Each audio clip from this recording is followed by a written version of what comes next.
तो उन्होंने कहा मेरा तो व्यक्तिगत लक्ष्य यह है कि मैं मोक्ष प्राप्ति करूं, लेकिन भारत देश के लिए मेरी भावना है, मेरी अपेक्षा है कि भारत में राम राज्य आ जाए। ये जो राम राज्य की बात गांधी जी ने बार बार कही, इस पर बहुत कुछ उन्होंने लिखा, बोला, लेकिन जब जब गांधी जी के सामने ये प्रश्न आया कि आपकी जो कल्पना है राम राज्य की वो क्या है, तो गांधी जी ने बहुत सहजता से उत्तर दिया कि जो भगवान श्री राम ने कहा वही।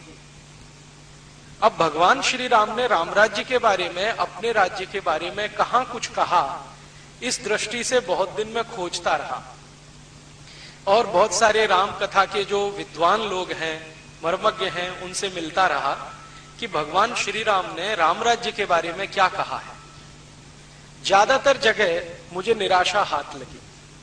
जितने भी राम कथा के वाचक हैं जिनके पास मैं ये प्रश्न लेके गया कि भगवान श्री राम ने राम राज्य के बारे में क्या कहा, अपने राज्य के बारे में क्या कहा, राम राज्य होता कैसा है, उसकी सेना कैसी होती है, उसकी अर्थव्यवस्था कैसी होती है, उसके नियम कायदे कानून कैसे होते हैं, आखिर वो राज्य है तो उसकी राजनीति क्या है, उसकी सीमाएं कैसी हैं। ऐसे ऐसे प्रश्नों को लेकर जब जब मैं साधु संतों से, रामकथा मर्मज्ञों से मिलता रहा तो निराशा ही हाथ लगी, क्योंकि बहुत कोई उचित और स्पष्ट उत्तर उनके यहां से नहीं मिला। फिर कई जगह मुझे ये सुनने को मिला कि ये रामकथा तो अपनी भावना की चीज है, हम इसको कहते हैं, गाते हैं, हमें अच्छा लगता है, लेकिन इसमें से देश की किसी समस्या का समाधान निकलता है या भारत की सभी समस्याओं का समाधान निकलता है, ऐसा महात्मा गांधी मानते थे। उस दृष्टि से विचार किसी ने किया नहीं। फिर मैंने सोचा कि गांधी जी को फिर से पढ़ा जाए कि उन्होंने राम राज्य के बारे में कहीं तो कोई इशारा किया होगा। फिर पढ़ा, बार बार पढ़ा, तो अंत में उनका एक छोटा सा संकेत मिला कि राम की जो कथा है उसी कथा में ये सब है, दिख जाएगा, मिल जाएगा। राम कथा को मैंने फिर पढ़ना शुरू किया। सबसे पहली राम कथा मैंने पढ़ी तो श्री रामचरितमानस, और वो पढ़ने के पीछे दो बड़े आधार थे। उसका सबसे बड़ा आधार ये था कि मेरी जो माँ है वो हर दिन श्री रामचरितमानस के सुंदर कांड का पाठ करती है, हर दिन। ये उनका दैनिक कर्म है, और जब तक वो सुंदर कांड का पाठ नहीं करती हैं तब तक वो ना खाना बनाती हैं, ना किसी को खिलाती हैं, ना खाने देती हैं।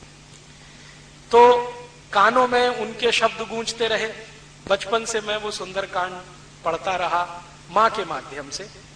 कभी कभी उन्होंने मुझे पढ़ने के लिए भी बिठाया।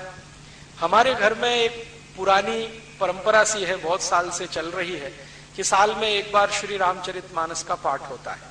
24 घंटे का जो अखंड पाठ होता है, उसमें भी मैं बहुत दिन शामिल रहा। बहुत दिन श्री रामचरितमानस का पाठ करने के बाद सोचा कुछ और भी पढ़ा जाए, तो श्री वाल्मीकि रामायण पढ़ी। उन्होंने भगवान श्री राम की कथा को जिस तरीके से कहा है या लिखा है, वो गोस्वामी तुलसीदास जी की तुलना में बहुत अलग है, भिन्न है। श्री गोस्वामी तुलसीदास जी के भगवान राम है और वो आराध्य है। आराध्य के बारे में कोई लिखेगा तो एक दृष्टि से लिखेगा, लेकिन गोस्वामी तुलसीदास जी की तुलना में वाल्मीकि जी के लिए राम आराध्य नहीं है। वाल्मीकि जी एक तटस्थ कवि की तरह से वो सारा वर्णन कर रहे हैं कि श्री राम जी के यहाँ ऐसा ऐसा हुआ, उनकी कहानी में ऐसा ऐसा हुआ। मेरे एक बहुत नजदीकी और जिनको मैं बहुत मानता हूं अपने जीवन में, एक गुरु हैं श्री धर्मपाल जी। उनको एक बार मैंने चर्चा की तो श्री धर्मपाल जी ने कहा कि देखो, अगर तुम राम राज्य को ही समझना चाहते हो राम कथा में से, तो भारत में राम कथा लिखने वाले जो दक्षिण भारतीय कवि हैं या बड़े महान लोग हैं, उसको भी जरा देखो। मैंने पूछा क्यों, तो उन्होंने कहा उसमें तुमको बिल्कुल भिन्न दृष्टि मिलेगी। तो दक्षिण भारत में मैं पिछले कुछ वर्षों से घूमता हूं, तो वहां जो राम कथाएं लिखी गई हैं उनमें सबसे ज्यादा चर्चित और सबसे ज्यादा मानी जाने वाली कंब रामायण है।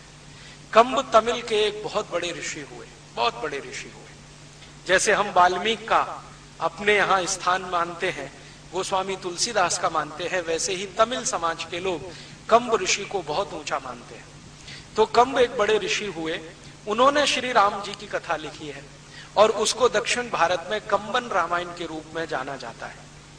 और मैंने जब श्री कंबन रामायण को पढ़ा तो अद्भुत लगी मुझे। ऐसा लगा कि मुझे बहुत सारा ज्ञान आसानी से उसमें मिल गया। फिर श्री राम जी की कथा एक बहुत बड़े कवि ने भी लिखी है, आप सब जानते हैं, मध्य भारत के एक बड़े कवि श्री कालिदास, उन्होंने श्री राम जी की कथा लिखी है रघुवंशम। अद्भुत कथा है वो मैंने पढ़ी, बार बार पढ़ी। तो ऐसा करके 8-10 तरह की राम कथाएं या श्री राम जी की जीवनी, वो सब पढ़ने के बाद कुछ मेरे समझ में आया, वो निचोड़ आपको अगले 1-1.5 घंटे में मैं कहना चाहता हूं। इस बात का आप ध्यान रखेंगे कि मैं जो भी कुछ कह रहा हूं वो भारत की वर्तमान समस्याओं के समाधान के संदर्भ में कहूंगा कि राम जी की कथा में से भारत की समस्याओं के समाधान कैसे निकले।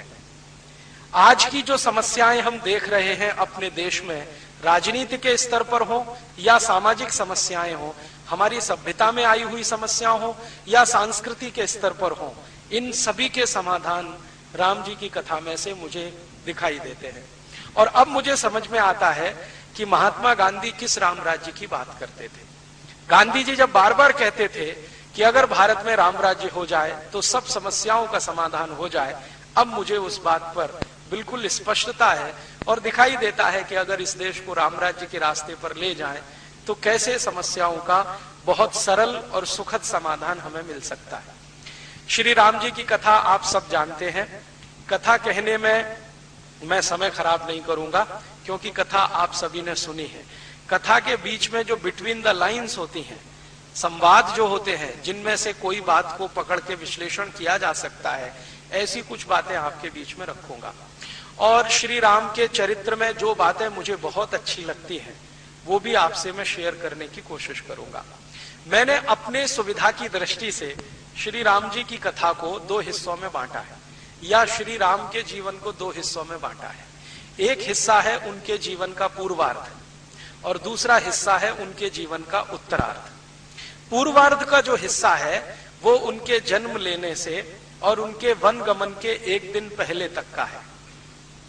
जब उनका जन्म होता है और वो अपने पिता के घर आते हैं अपनी माता कौशल्या की कोख से पैदा होकर, तो उस दिन से लेकर और वन गमन के लिए प्रस्थान करें, वो जीवन का उनका पूर्वार्ध। ये मैंने किया है, किसी दूसरे का नहीं है, सुविधा की दृष्टि से, समझने की दृष्टि से। तो उनके जीवन का एक तो है पूर्वार्ध और दूसरा है उत्तरार्ध। उत्तरार्ध वो कि जब वो अयोध्या की सीमा को छोड़कर वन में चले जाते हैं 14 वर्ष के लिए, वो उनके जीवन का उत्तरार्ध है। इन्हीं 2 हिस्सों में मैंने बांटा है। और जब वो वापस लौटते हैं अयोध्या, रावण पर विजय प्राप्त करके श्रीलंका का राज्य विभीषण को सौंपकर, तो वो भी हिस्सा मैं उनके उत्तरार्ध में ही मानता हूं। पूर्वार्ध का जो हिस्सा है श्री राम का, उसमें बचपन का जो है वो तो जैसे सभी राजाओं के बेटे बेटियों का है वैसा ही है। वो अपने पिता के बहुत लाड़ले हैं, उनके पिता उन पर बहुत ज्यादा स्नेह रखते हैं, माँ भी उनको बहुत ज्यादा स्नेह करती है। और श्री राम जी के बारे में माना जाता है और कहा भी जाता है, वो खुद अपने मुंह से कहते हैं कि उनके ऊपर श्रीमती कौशल्या का स्नेह तो है ही, केकई का विशेष स्नेह है, सुमित्रा का भी है, लेकिन केकई का विशेष स्नेह है। और राम जी इसको बार बार स्वीकार करते हैं। वो मानते हैं कि माता की कोई कृपा मेरे ऊपर हुई है, जो मुझे 14 वर्ष का वनवास मिला है, जो मेरे जीवन में मैं चाहता हूं वैसा करने का रास्ता खोल रहा है। तो केकई का विशेष स्नेह है। वो बड़े होते हैं और जैसे ही उनकी उम्र 14 वर्ष के आसपास आती है तो वो राजकाज के काम में रुचि लेना प्रारंभ करते हैं। तो उनके पिता श्री दशरथ ने उनको एक जिम्मेदारी सौंपी है, जिसको कई वर्ष तक वो निभा रहे हैं, बहुत ईमानदारी से और निष्ठा से। जिम्मेदारी क्या है? श्री दशरथ उनको कहते हैं कि तुम्हें ब्रह्म मुहूर्त में उठना है और प्रजा के बीच में जाके घूमना है, प्रजा के मन के सुख दुख तुम्हें पता करने हैं और ये आकर मुझे बताने हैं या मंत्रिमंडल के सामने रखने हैं। तो भगवान श्री राम या राजकुमार श्री राम बिना किसी वो तकलीफ के, बिना किसी दुख को महसूस किए हुए या बिना किसी रुकावट के हर दिन नियमित रूप से ब्रह्म मुहूर्त में उठते हैं, दैनिक कर्म से निवृत्त होते हैं और प्रजा के बीच में घूमते हैं, प्रजा से हालचाल पूछते हैं, लोगों से बात करते हैं, आप क्या महसूस करते हैं, राज्य कैसा चल रहा है, नीतियां कैसी हैं, राजा के बारे में, राजा के राज्य के अधिकारियों के बारे में नियमित रूप से वो फीडबैक लेते हैं, जानकारी लेते हैं। लौट कर आकर दरबार में अपने पिता श्री दशरथ को बताते हैं कि देखो इस प्रश्न पर प्रजा ऐसा सोचती है, उस प्रश्न पर ऐसे सोचती है। और दशरथ श्री राम की दी गई सूचनाओं के अनुसार बहुत सारे फैसले करते हैं। कोई नीति बदलनी है तो नीतियों को बदलते हैं, राज्य के किसी अधिकारी को दंड देना है तो दंड देते हैं। और दशरथ जी का ऐसा मानना है कि राम झूठ नहीं बोलता, क्योंकि उसमें बहुत सारे सद्गुण हैं। उनमें से एक सद्गुण है कि उसके मुंह से झूठ बात कभी निकलती नहीं, वो झूठ कभी बोलता नहीं, सत्य का आचरण हमेशा रखता है और उसे वो छोड़ता नहीं। तो वो जैसा भी आके भगवान राम उनको बताते हैं, दशरथ जी उनको पूरा का पूरा मान करके अक्षर से सच है वैसे ही वो न्याय करते हैं, वैसे ही फैसले करते हैं।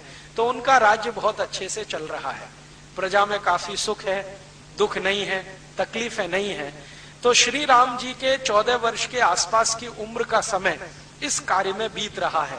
माने दशरथ जी के मन में ये अपेक्षा हो रही है कि एक दिन आकर ये अच्छे से गद्दी संभालेगा और ये अच्छा राजा सिद्ध होगा। और राम जी भी अपना कर्तव्य मानकर उसको नियमित रूप से कर रहे हैं।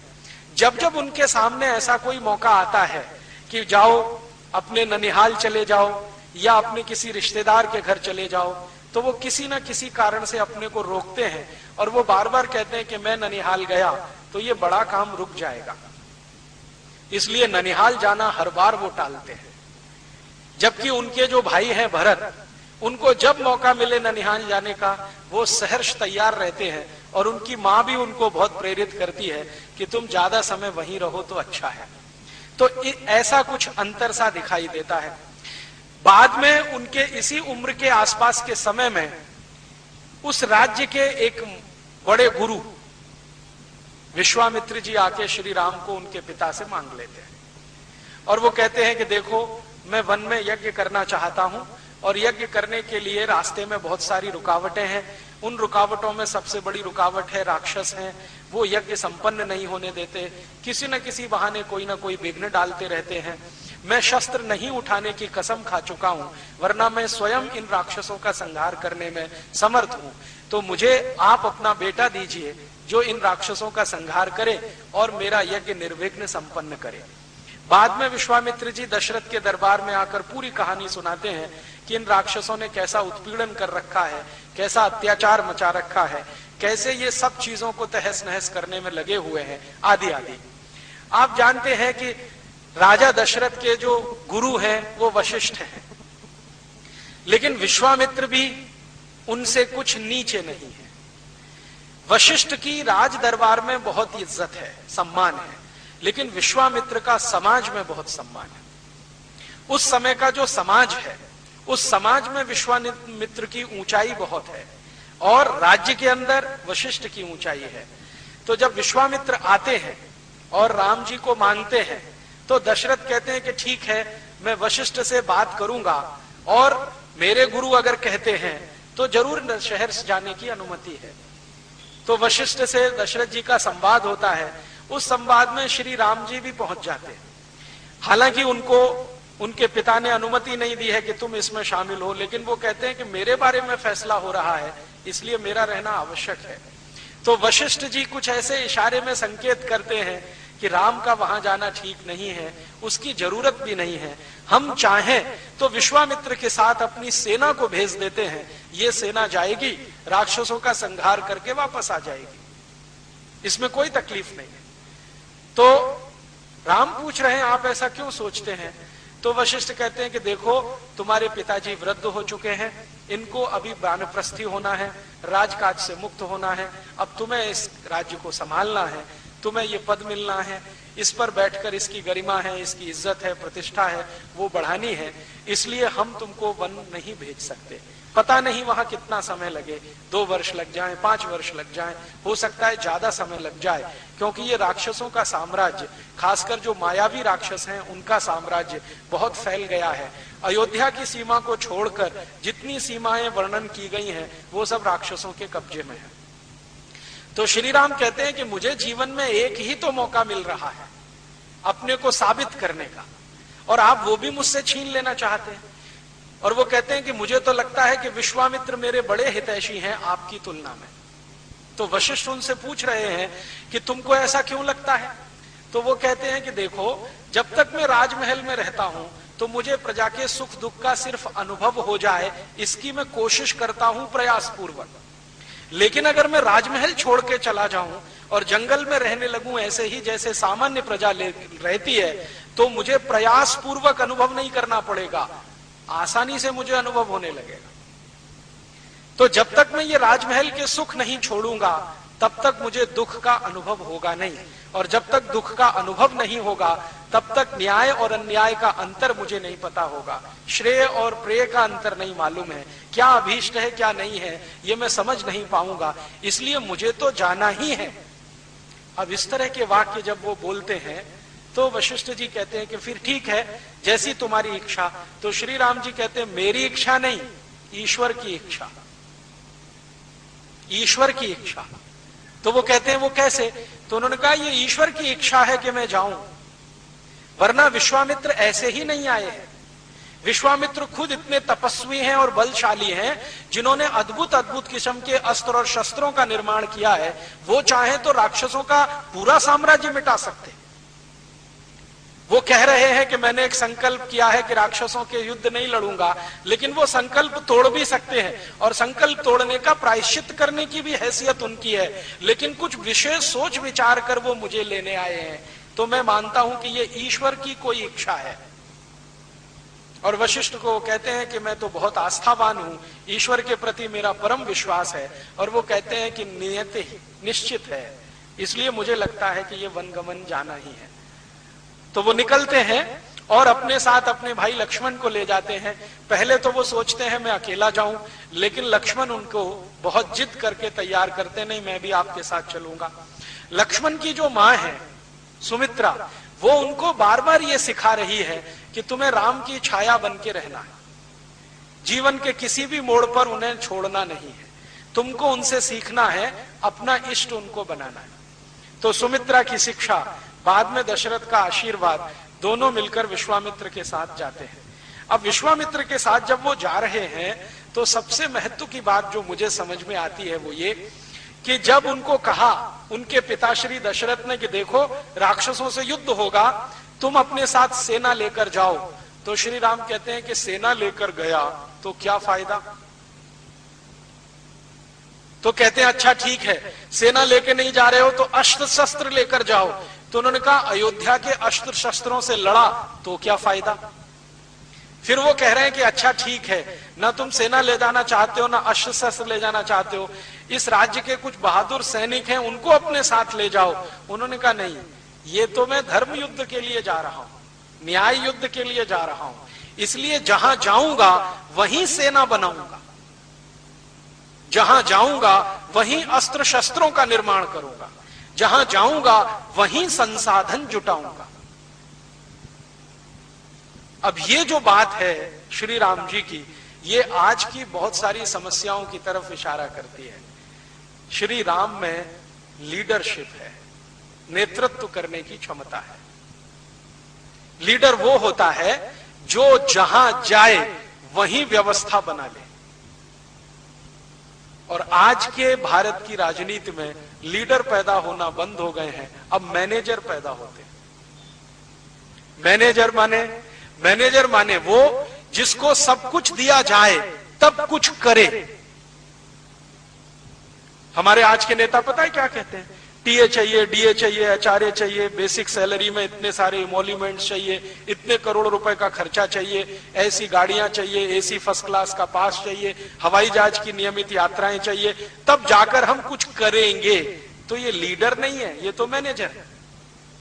क्योंकि किसी कंपनी में हम मैनेजर को नियुक्त करते हैं तो उसके लिए सब सुविधाएं जुटा कर देते हैं। एक एसी चैम्बर होता है, गाड़ी होती है, टेलीफोन होता है, मोबाइल फोन होता है, सब कुछ होता है। सुविधाएं जुटाकर हम देते हैं, तब जो काम करता है वो मैनेजर होता है।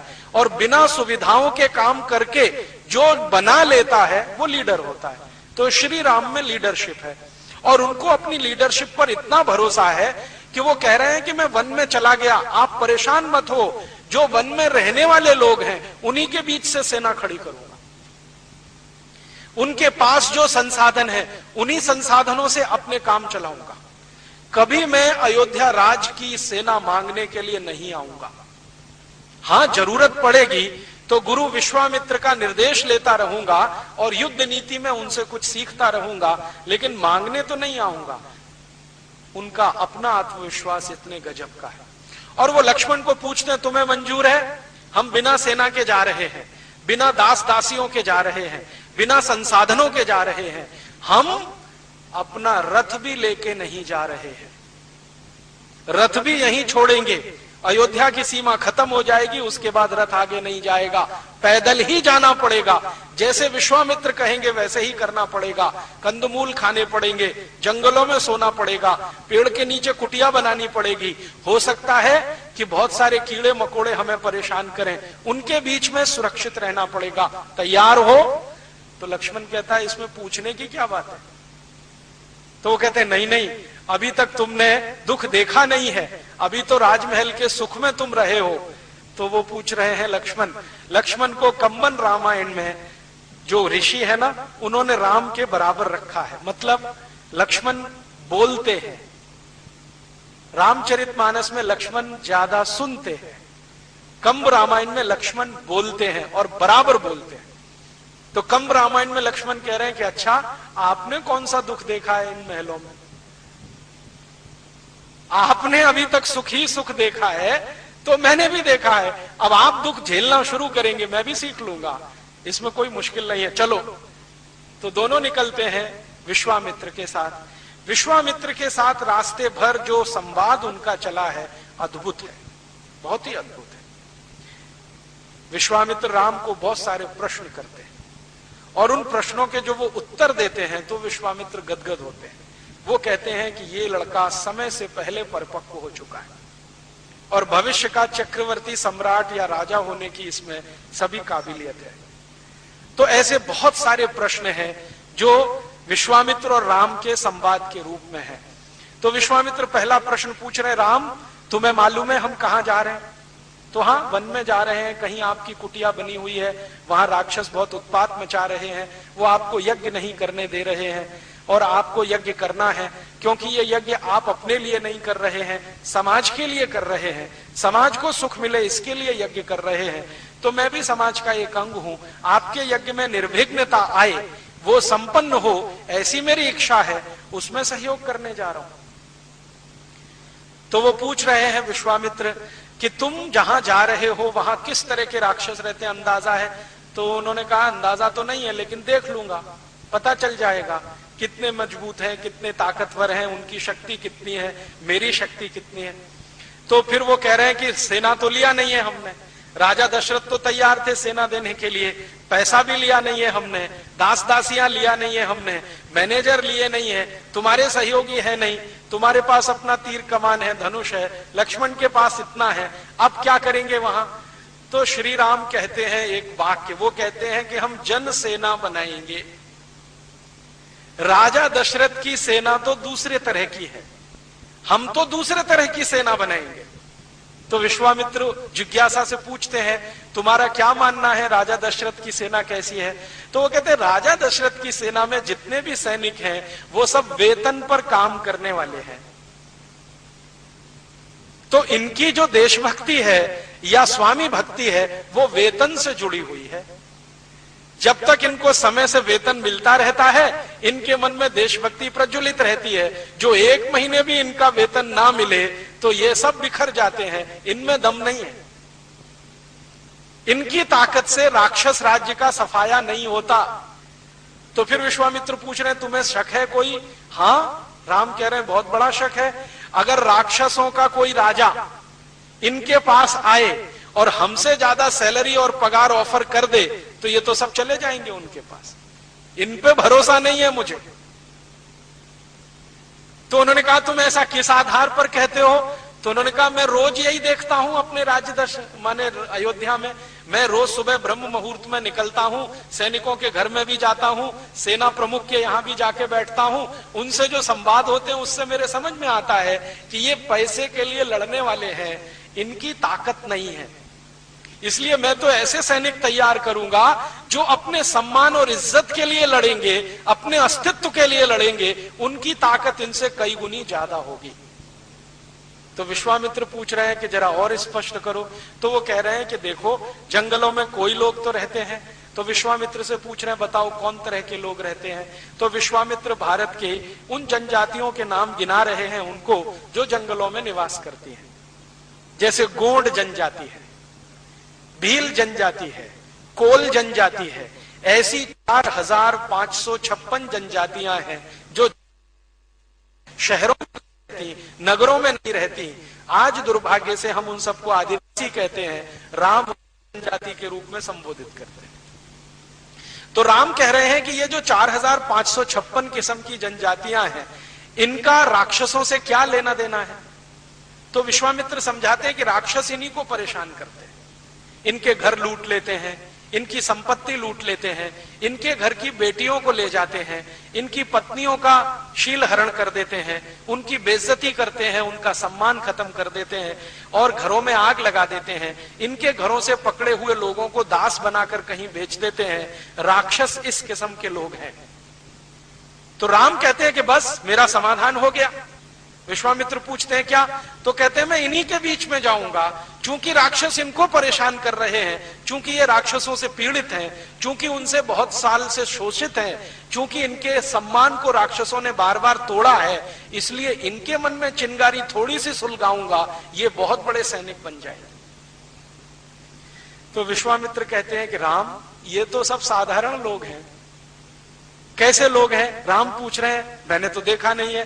तो वो राम जी को समझा रहे हैं विश्वामित्र के, देखो इन जनजातियों में कुछ जनजातियां ऐसी हैं जो लोहे के औजार बनाती हैं, माने लोहारी का काम करती है। तो राम ने कहा तब तो बहुत अच्छा है, जो लोहारी जानते हैं वो अस्त्र शस्त्र भी बना सकते हैं। जिनको रॉ मटेरियल पीटना आता है, कच्चे लोहे को पीटना आता है, वो शस्त्रों का निर्माण भी कर लेंगे, अस्त्रों का भी निर्माण कर लेंगे। अब बताओ दूसरे कौन है? तो उन्होंने कहा दूसरी वो जनजातियां हैं जो कुम्हारी का काम करती हैं। तो उनका फिर तो और काम बन गया मेरा। तीसरी जनजातियां बैलगाड़ी बनाने का काम करती हैं। चौथी जनजातियां बांस का काम करती हैं। तो श्री राम जी कहते हैं कि ये जितने तरह की जनजातियां हैं, चूंकि सब कुछ ना कुछ काम करते हैं, इसलिए मेरी सेना इन्हीं से बनेगी। अब ये सेना युद्ध कैसे करेगी?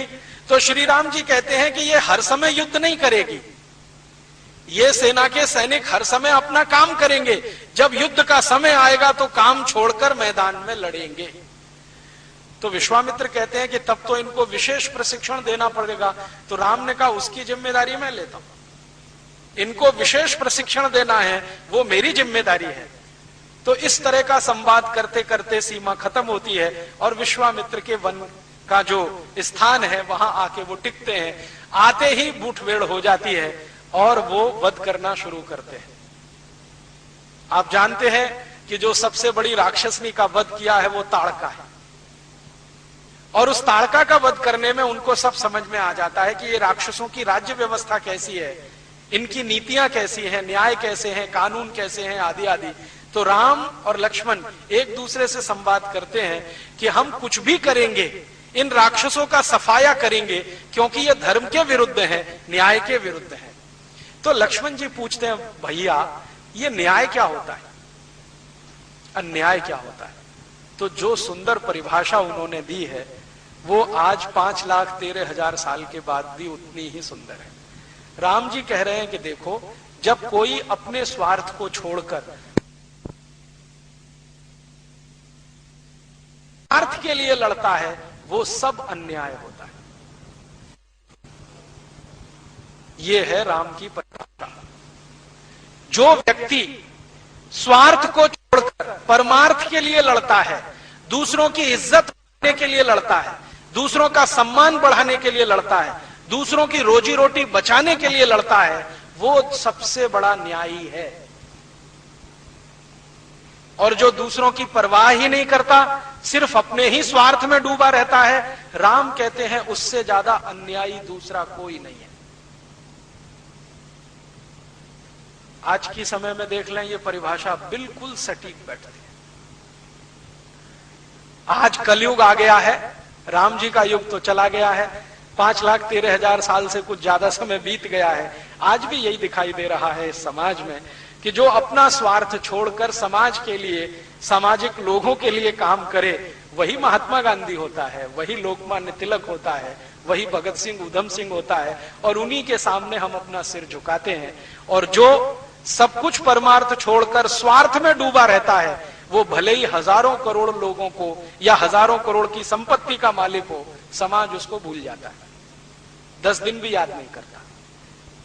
हजारों करोड़ की संपत्ति के मालिकों का स्वर्गवास होता है। मैं पिछले 20 साल से, जब से मेरी समझ बनी है, देख रहा हूं 10 दिन के बाद 11वें दिन कोई याद नहीं करता। फिर उनको याद कराने के लिए अखबार में कुछ करोड़ रुपए के विज्ञापन देने पड़ते हैं कि हाँ, हमारे सेठ जी का आज स्वर्गवास हुआ था, हम उनको याद कर रहे हैं। माने करोड़ों रुपए का विज्ञापन खर्च कर रहे हैं। समाज उनको याद नहीं करता है। महात्मा गांधी को याद करने के लिए कोई विज्ञापन नहीं देना पड़ता है।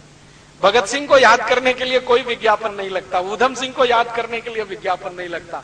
तो राम जी बनाकर गए, ये परिभाषा हमारी नहीं है कि जो दूसरों के लिए लड़ रहा है, उनके संघर्ष में है, तो वो तो न्याय के रास्ते पर है।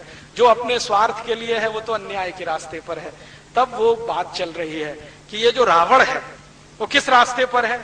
तो राम कह रहे हैं निश्चित रूप से अन्याय के रास्ते पर है। रावण अपने लिए लड़ रहा है, अपनी जाति के लिए लड़ रहा है, इसके आगे कुछ नहीं, तो वो तो अन्याय के रास्ते पर है। ये राक्षस सब अन्याय के रास्ते पर हैं। हम न्याय के रास्ते पर इसलिए हैं कि हम अपने स्वार्थ को छोड़कर अयोध्या से यहां आए हैं, और यहां आने के बाद हम जीतेंगे इस युद्ध को, ये मेरा विश्वास है। लेकिन अपना राज्य कायम नहीं करेंगे, ये पूरा राज्य इन्हीं को सौंपकर हम चुपचाप यहां से निकल जाएंगे। तो लक्ष्मण कहते हैं, अरे मैं तो ये सोच के बैठा था कि ये पूरा किष्किंधा का राज्य हमारा होने वाला है। ये जो किष्किंधा है ना, वन का एक बड़ा क्षेत्र है, जिसका राजा काफी दिनों तक बाली रहा है, उसके बाली के बाद सुग्रीव रहा है, और बाली के पहले रावण वहां का राजा है, माने रावण के क्षेत्र का है। तो वो कह रहे हैं, लक्ष्मण मैं तो ये सोच के आया था कि हम इस राज्य को जीत लेंगे, राक्षसों से मुक्त कर लेंगे, ये तो हमारे अयोध्या का अंग बनेगा। तो कहते हैं, लक्ष्मण तुम भी अन्याय के रास्ते पर जाना चाहते हो? तो लक्ष्मण कह रहे हैं कि हमारे भारत में तो चक्रवर्ती सम्राट वही होता है जो दूसरों के राज्य को जीत लेता है। तो राम कहते हैं कि मैं चक्रवर्तित्व की परिभाषा बदलना चाहता हूं और एक नई परिभाषा गढ़ना चाहता हूं। अब आप जरा देखिए इस बात को। राम के पहले उनके वंश में जितने भी महान राजा हुए, रघु हुए, दिलीप हुए, अज हुए, इन सभी ने चक्रवर्तित्व की परिभाषा बनाई है क्या? कि किसी राज्य के लिए अगर वो लड़े, जीत लिया, तो राज्य उनके अधीन आया, राज ने उनकी मातहती की। और इस तरह से रघु चक्रवर्ती हुए, अज चक्रवर्ती हुए, दिलीप चक्रवर्ती हुए, ये सब दशरथ के पूर्वज हैं, दशरथ के पिता पितामह ये सब हैं। राम कहते हैं कि मैं अपने कुल में चक्रवर्तित्व की परिभाषा बदलना चाहता हूं और आज से नई परिभाषा गढ़ना चाहता हूं कि हम राज्यों को जीतेंगे लेकिन अपने राज्य का अंग नहीं बनाएंगे। इसी राज्य में से किसी को निकालकर उसको राजा बनाकर हम वापस अपने घर चले जाएंगे। तो लक्ष्मण कह रहे हैं कि भैया इनमें तो हैसियत नहीं है राजा होने की। तो कह रहे हैं कि हम हैसियत पैदा करेंगे। ये तो ठीक है कि इनमें हैसियत नहीं है, लेकिन हम हैसियत पैदा करेंगे, इनको ट्रेनिंग देंगे, विचार की ट्रेनिंग, विचार का प्रशिक्षण, अस्त्र शस्त्र का प्रशिक्षण, राजनीति का प्रशिक्षण, ये सब हम देंगे तो ये राज्य भी चलाने के काबिल हो जाएंगे। तो लक्ष्मण पूछ रहे हैं कि फिर ये कौन सा तंत्र बनेगा? तो राम कह रहे हैं ये गणतंत्र बनेगा, यही प्रजातंत्र बनेगा। मुझे अब समझ में आता है कि प्रजातंत्र के मूल शायद श्री राम ही है। उनके पहले इस देश में प्रजातंत्र कहीं नहीं है। प्रजातंत्र में आज जो परिभाषा चलती है ना, लोगों का शासन, लोगों के लिए, लोगों के द्वारा, और राम जी ने तो यही सिद्ध कर दिया। वन में गए हैं और छोटे छोटे राज्य जो राक्षसों के कब्जे में हैं उनको मुक्त कराया है, संहार किया है रावण के सहयोगी राक्षसों का, और अच्छे तरीके से किया है, जड़मूल से खत्म कर दिया है। लेकिन किसी भी राज्य को अयोध्या में नहीं मिलाया है। हर स्थानीय गोंड जाति के किसी एक स्थानीय व्यक्ति को राजा बना दिया, भील जाति के किसी स्थानीय व्यक्ति को राजा बना दिया, कोल जाति के किसी स्थानीय व्यक्ति को राजा बना दिया, तो गोंडों का राज्य स्थापित करा दिया, भीलों का राज्य स्थापित करा दिया, कोलों का राज्य स्थापित करा दिया, और वो राज्य हजारों साल तक इस देश में चलता आया, हजारों साल तक। अगर आप गोंड जनजाति के लोगों के बीच में जाकर, कोल जनजाति के लोगों के बीच में जाकर, या भील जनजाति के लोगों के बीच में जाकर संवाद करें, तो वो कहते हैं ये राज्य तो राम का दिया हुआ है। मैं पिछले 4-5 वर्षों में मध्य और दक्षिण भारत में रहने वाली ये जो जनजातियां हैं, गोंड जनजाति सबसे ज्यादा मध्य भारत में है।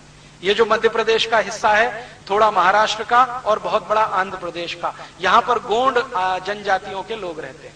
कोल जनजाति थोड़ा उससे नीचे है और भील काफी बड़े इलाके में। इन तीनों जनजातियों के प्रमुखों के बीच में जाकर कई कई दिन रहा हूं और उनकी रामकथा सुनी है। वो हर बार रामकथा की शुरुआत ही कहते हैं, हे भगवान श्री राम, ये राज्य आपका दिया हुआ है, हम तो आपके सेवक हैं। और जब कंब रामायण मैंने पढ़ा तो बिल्कुल बात समझ में आई। वो लक्ष्मण को कह रहे हैं कि राज्य हम जीतेंगे, देंगे इनको वापस, राजा इन्हीं का होगा, हमारा कोई व्यक्ति यहां राजा बन के नहीं बैठेगा। तो राक्षसों से, रावणों से राज्य छीनकर भीलों को, कोलों को और दूसरी जनजातियों को राजा बनाते चले जाना, ये राम ने चक्रवर्तित्व की नई परिभाषा दी है। और इसलिए शायद वो आदर्श और मर्यादा पुरुषोत्तम माने गए। हमारे यहां इसके पहले कभी ऐसा हुआ नहीं। श्री राम जी के पहले का जो भी इतिहास भारत का पढ़ता पढ़ाता रहा है, या जिसको भी थोड़ी समझ है, वो ये है कि जिस भी राजा ने दूसरे को जीत लिया, अपने मातहत उसने कर लिया। लेकिन श्री राम कहते हैं कि जीता और उन्हीं में से किसी को राजा बनाया। फिर ये कहानी का एक हिस्सा पूरा होता है। भगवान श्री राम विश्वामित्र का यज्ञ अच्छे से संपन्न करा के वापस निकलने को तैयारी होती है, तो विश्वामित्र कहते हैं कि देखो, ईश्वर की एक इच्छा और है, अभी एक तो हो गई, वन में यज्ञ संपन्न हो गया, वन के जो मालिक हैं उनको उनका राज्य मिल गया, ईश्वर की एक इच्छा तो पूरी हुई, अभी दूसरी बाकी है। राम पूछते हैं वो क्या? कि तुम्हारा विवाह, वो भी ईश्वर की इच्छा से ही निश्चित है। तो राम जी पूछ रहे हैं विश्वामित्र से कि आपने कहां देखा है मेरे विवाह के लिए? तो कहते हैं मैंने देखा है और तय भी कर लिया, विवाह तुम्हारा वहीं होना है। कौन है, क्या है? तो राजा जनक की कहानी उनको वो सुनाते हैं कि एक राजा जनक है, उनकी एक पुत्री है जिसको उन्होंने उत्पन्न तो नहीं किया है, लेकिन उसको पुत्री की तरह से पाला है। तो राम पूछते हैं कि उन्होंने उत्पन्न नहीं किया है, माने वो उनके कुल की नहीं है? कि हाँ, कुल की नहीं है। तो कहां से मिली? तो कहते हैं खेत में मिली है, मिट्टी में मिली है, खेत में मिली है। तो उसके कुल का पता नहीं है, किस कुल की है, कौन उसका असली पिता है, कौन उसकी असली माता है, पता नहीं है, खानदान का मालूम नहीं, कुल का मालूम नहीं, और तुम्हारा विवाह वहीं होना है। तो श्री राम कहते हैं कि पिताजी से पूछा है? तो राम जी को विश्वामित्र कह रहे हैं कि पूछे न पूछे, ये तो हरि की इच्छा है, होना तो वही है। तो राम पूछ रहे हैं कि क्या ईश्वर मेरे हाथों कोई दूसरा भी ऐसा काम कराना चाहता है? तो कहते हैं हाँ, जिस लड़की का कुल पता नहीं, जिसके माँ बाप का पता नहीं, जिसका असली खानदान क्या है उसका पता नहीं, जब श्री राम तुम उससे शादी करोगे तब उसको जो प्रतिष्ठा मिलेगी तो एक दूसरी मर्यादा बनेगी। तो श्री राम कहते हैं कि अच्छा ठीक है, आपको ऐसा ही लगता है कि इसमें भी कोई मर्यादा बन रही है, मैं सहर्ष तैयार हूं। तो लक्ष्मण कहते हैं सोच लो भैया, दूसरा मौका नहीं मिलेगा। तो विश्वामित्र मुस्कुराते हुए कहते क्यों नहीं मिलेगा? तुम्हारे पिता ने तो 3-3 शादियां की हैं, तुम चाहो तो दूसरी कर लेना, तीसरी भी कर लेना। तो श्री राम कहते हैं हाँ, लेकिन पिता से वो गलती हुई है। तो विश्वामित्र कहते हैं तुम मानते हो ये गलती हुई है? कि हाँ, ये गलती हुई है। तो तुम अगर मानते हो ये गलती हुई है तो कौशल्या कि कौशल्या ही तुम्हारी मां नहीं है, केकई भी है, सुमित्रा भी है, और तुम ये भी मानते हो कि तुम्हारे पिता ने 3 शादियां करके गलती की है, तो फिर ये कैसे है? ये तो द्वंद्व है।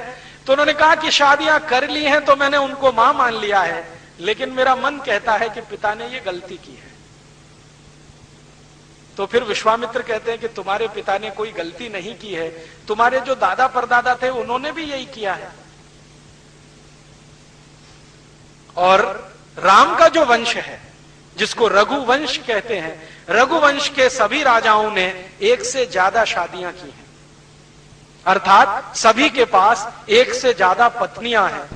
तब राम कहते हैं कि गुरुदेव, मैं आपके सामने संकल्प करता हूं कि मैं दूसरी मर्यादा एक पत्नी व्रत की सिद्ध करके रहूंगा।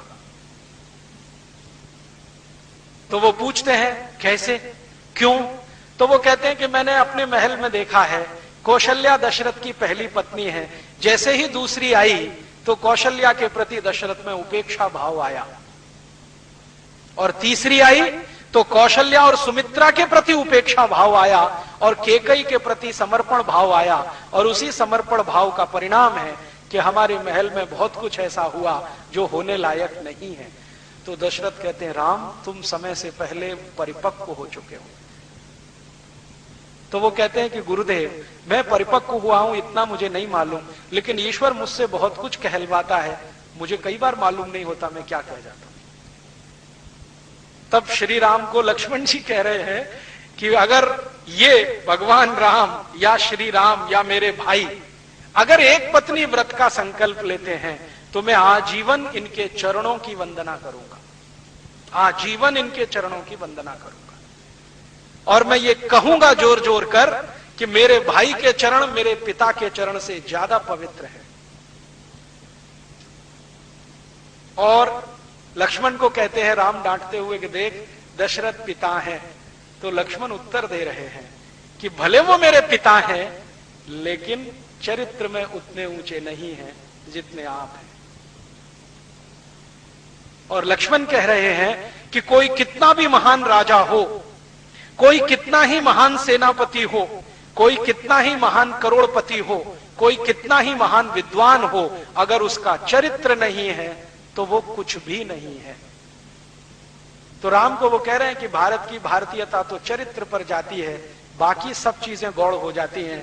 मैं देख रहा हूं कि अगर आप एक पत्नी व्रत का संकल्प ले रहे हैं तो आप चरित्र की किसी ऊंचाई की स्थापना करने जा रहे हैं, इसलिए आज से मैं आपके चरण की वंदना करने का संकल्प लेता हूं। तो विश्वामित्र को कहते हैं कि पिताजी के पास संदेश भेज दीजिए, आप जहां कहते हैं मैं विवाह करने को तैयार हूं।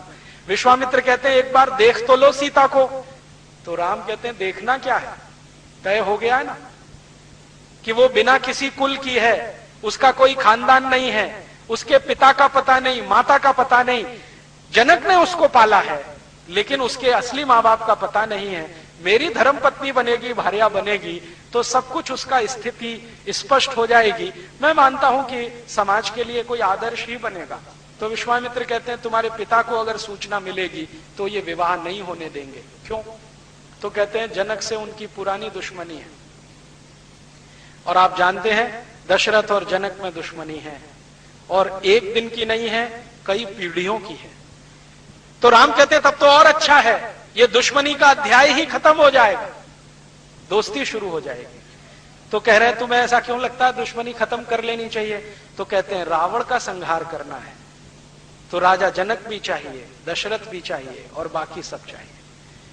और रावण का अकेले का संहार नहीं करना है, उसकी प्रशासनिक व्यवस्था, उसकी राजनीति का संहार करना है, क्योंकि वो स्वार्थ आधारित है। हमें परमार्थ आधारित राजनीति की स्थापना करनी है। तो श्री विश्वामित्र कहते हैं चलो भाई, अब जैसी तुम्हारी इच्छा, तुम्हारे पिता को बिना बताए चलते हैं। अब पहुंच जाते हैं राजा जनक के दरबार में। राजा जनक ने कहा है कि भाई मेरी पुत्री का विवाह मैं तय नहीं करूंगा, मेरी पुत्री तय करेगी। और क्यों करेगी? क्योंकि वो स्वयं वरा है, अपने वर को स्वयं चुनेगी। क्यों चुनेगी? तो राजा जनक कहते हैं कि उसमें बहुत सारे सद्गुण हैं, और उन्हीं सद्गुणों के आधार पर मैं कहता हूं कि वो स्वयं वरा है, मैं तय नहीं करूंगा। तो ठीक है, राजा जनक को कहते हैं विश्वामित्र के आप तय कर लो, आपकी पुत्री को पूछ लो। तो वो जो धनुष की कहानी है वो सीता जी की कहानी है असल में, कंब रामायण में। सीता जी ने कहा है कि ठीक है, ये जो बड़ा धनुष रखा है जो तोड़ दे मैं तय कर लूंगी। तो बड़े बड़े राजा महाराजा आए हैं, कोई तोड़ पाया नहीं है, और राम जी ने जाके उसको तोड़ दिया है। तो सीता जी ने उनको अपना पति मान लिया है। अब वो सीता जी को लेके घर वापस आते हैं तो दशरथ बहुत परेशान हो जाते हैं कि बिना मुझे बताए इस तरह से विवाह हुआ है। तो राम कहते हैं जो कुछ हुआ है ईश्वर की इच्छा से हुआ है, उसमें ना आपकी चलेगी ना मेरी चलेगी। अभी जो ईश्वर की इच्छा है वही करना है। और फिर थोड़े दिन उनका समय बीतता है और उसके बाद अचानक से वो घटना घटित होती है कि कैकेयी दशरथ से कहती है कि अब मुझे वो वर मांगने का समय आया जो कभी आपने तय किया था, मेरा पुत्र गद्दी का अधिकारी बने, ये मेरी अभीष्ट इच्छा है। अब आप इसके लिए राम को वन भेजो और मेरे वो भरत को गद्दी दिलाओ। तो दशरथ तो परेशान होते हैं, लेकिन राम को जब पता चलता है तो सहर्ष स्वीकार करते हैं और वो फिर दशरथ से कहते हैं कि इसमें भी ईश्वर की कोई इच्छा है।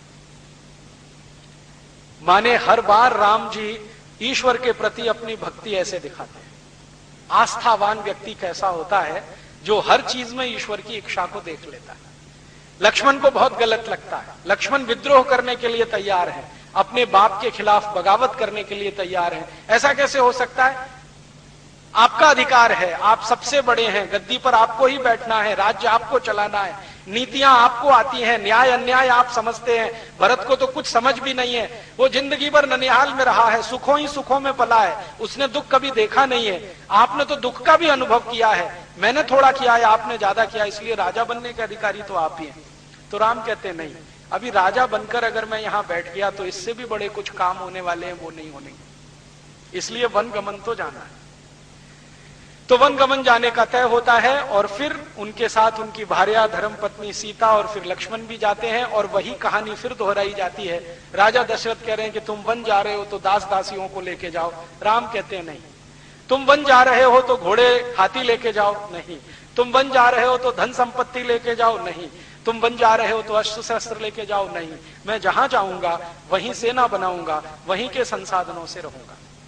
मुझे एक साधारण व्यक्ति का जीवन बिताना है और मैं जब साधारण व्यक्तियों के बीच में साधारण बनकर रहूंगा तो उनमें ज्यादा प्रेरणा पैदा होगी और शायद वो अपना लक्ष्य हासिल कर सकेंगे। एक राजा की हैसियत से जाऊंगा तो मेरे और उनके बीच में दूरी रहेगी। ये दूरी अगर पट नहीं पाई तो जो हासिल करना है वो मिलेगा नहीं। और 14 वर्ष का जो उनका वनवास है वो सब आप जानते हैं। जगह जगह जाना, कंदमूल खाना, वहीं कुटिया बना के रहना, वहीं के संसाधनों से जीवन चलाना, सुख में रहना, दुख में रहना, अलग अलग तरीके से जीवन बिताते हुए, राक्षसों का संहार करते हुए और जनजातियों का राज्य स्थापित कराते हुए वो अंत में पहुंचते हैं जब उनकी पत्नी का अपहरण होता है, रावण उठा के ले जाता है, फिर युद्ध का नाद होता है और युद्ध होता है। युद्ध में राम विजयी होते हैं, रावण हारता है। रावण हारता है तो उसके बाद विभीषण को राजा बनाते हैं। तो विभीषण खुद हैरान है कि ये मुझे राजा बना रहे हैं। वो अब तक सोच के बैठा था कि राम राजा बनेंगे, तो राम कह रहे हैं कि मेरी आज तक की परंपरा नहीं है, जिस राज्य को जीता वहां मैं राजा बना, ये हुआ नहीं, मैंने उसी राज्य के नागरिकों को राजा बनाया।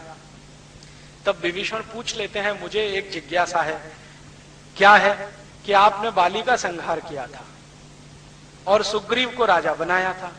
आपके यहां अन्याय तो नहीं है, अधर्म भी नहीं है, तो ये वाली का बद न्याय था। तो राम पूछ रहे हैं, इतने दिन बाद क्यों पूछ रहे हो तुम? अभी तो सब कहानी खत्म हो गई। तो वो कह रहे हैं कि अभी तक हिम्मत नहीं पड़ी पूछने की। क्यों नहीं पड़ी? तो वो कह रहे हैं कि सुग्रीव आपका सहयोगी है और उसके सामने मैं ये पूछूं तो मुश्किल हो जाएगी। हो सकता है आपके और सुग्रीव के बीच में मनभेद हो जाए, मतभेद हो जाए। हमारा लक्ष्य रावण को खत्म करना था, वो आपको पहले पूरा करना था, अब प्रश्न पूछ रहा हूं। तो राम कहते हैं कि देखो, बाली अधर्मी ही था, धर्मी नहीं था। कैसे अधर्मी था? तब वो सुग्रीव को कहते हैं कि कहानी सुनाओ बाली की, क्या क्या किया था उसने तुम्हारे साथ। तो सुग्रीव कहता है कि मैं और बाली दोनों सगे भाई थे और बाली हर समय मेरा अपमान करता था, बार बार मेरी पत्नी का अपमान करता था। मेरा और मेरी पत्नी का अपमान करना इतना ही नहीं, राज्य के विद्वानों की पत्नियों का और पतियों का भी अपमान करता रहता था। रावण के जैसा बनने की कोशिश करता रहता था, जैसा शोषण रावण करता है वैसा ही उसके मन में था। ये सब कहानी जब वो सुनते हैं सुग्रीव के मुंह से, तब विभीषण समझते हैं हाँ बात तो आपकी सही है, वो अधर्मी ही था। तो राम ने कहा कि मैंने उसको मारने का संकल्प किया था, लेकिन बाली के लिए नहीं, सुग्रीव के लिए। अगर सुग्रीव को राजा बनाना है तो बाली को हटाना बहुत आवश्यक था, और बाली को नहीं हटाता तो वो सुग्रीव को मार डालता और सुग्रीव अगर मर जाता तो हनुमान के रहने का स्थान नहीं रहता किष्किंधा में। और हनुमान तो भगवान के भेजे हुए कोई दूत हैं जिनके हाथों कोई बड़े काम इस देश में होने वाले हैं, इसलिए इनका बचना बहुत जरूरी था।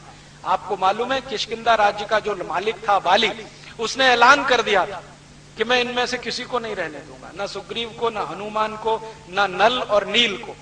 तो राम कहते हैं ये नल नील भी भगवान के भेजे हुए हैं, इनके हाथों कोई विशेष काम होना था। आप जानते हैं बाली के हाथों अगर ये मारे गए होते तो भारत में बहुत सारा इतिहास लिखने से भारत वंचित हो गया होता।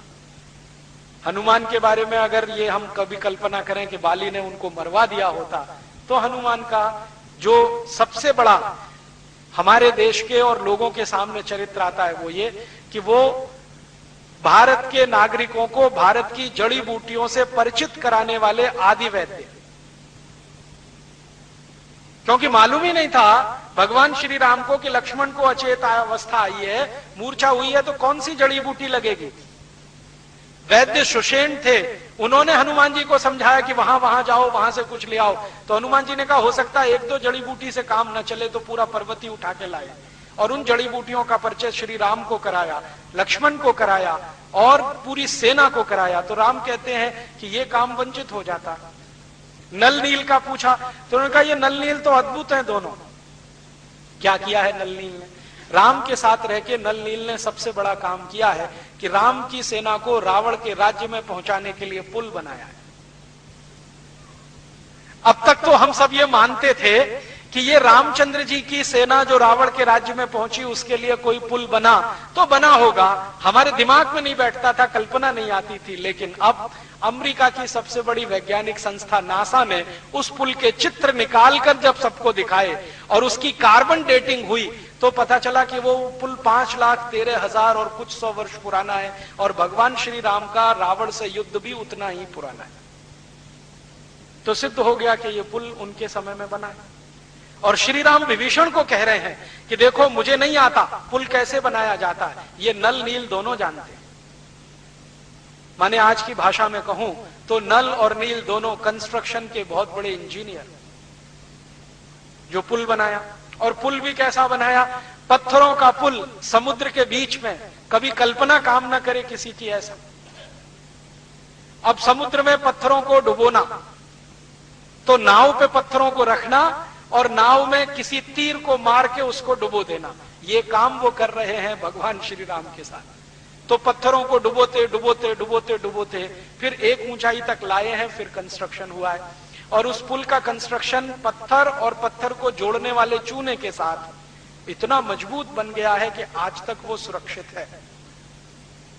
5,13,000 साल पुराना पुल सुरक्षित है जो कभी भारत में नल नील ने भगवान श्री राम के लिए बनाया। और अब अमेरिका के वैज्ञानिक मानते हैं कि हाँ, भारत का साइंस और टेक्नोलॉजी कोई बहुत ऊंची चीज रही होगी, नहीं तो कैसे संभव है पत्थरों से समुद्र के बीच में पुल बनाना। नदी पे पुल बनाना तो समझ में आता है क्योंकि नदी की गहराई निश्चित होती है, समुद्र की गहराई ही निश्चित नहीं है।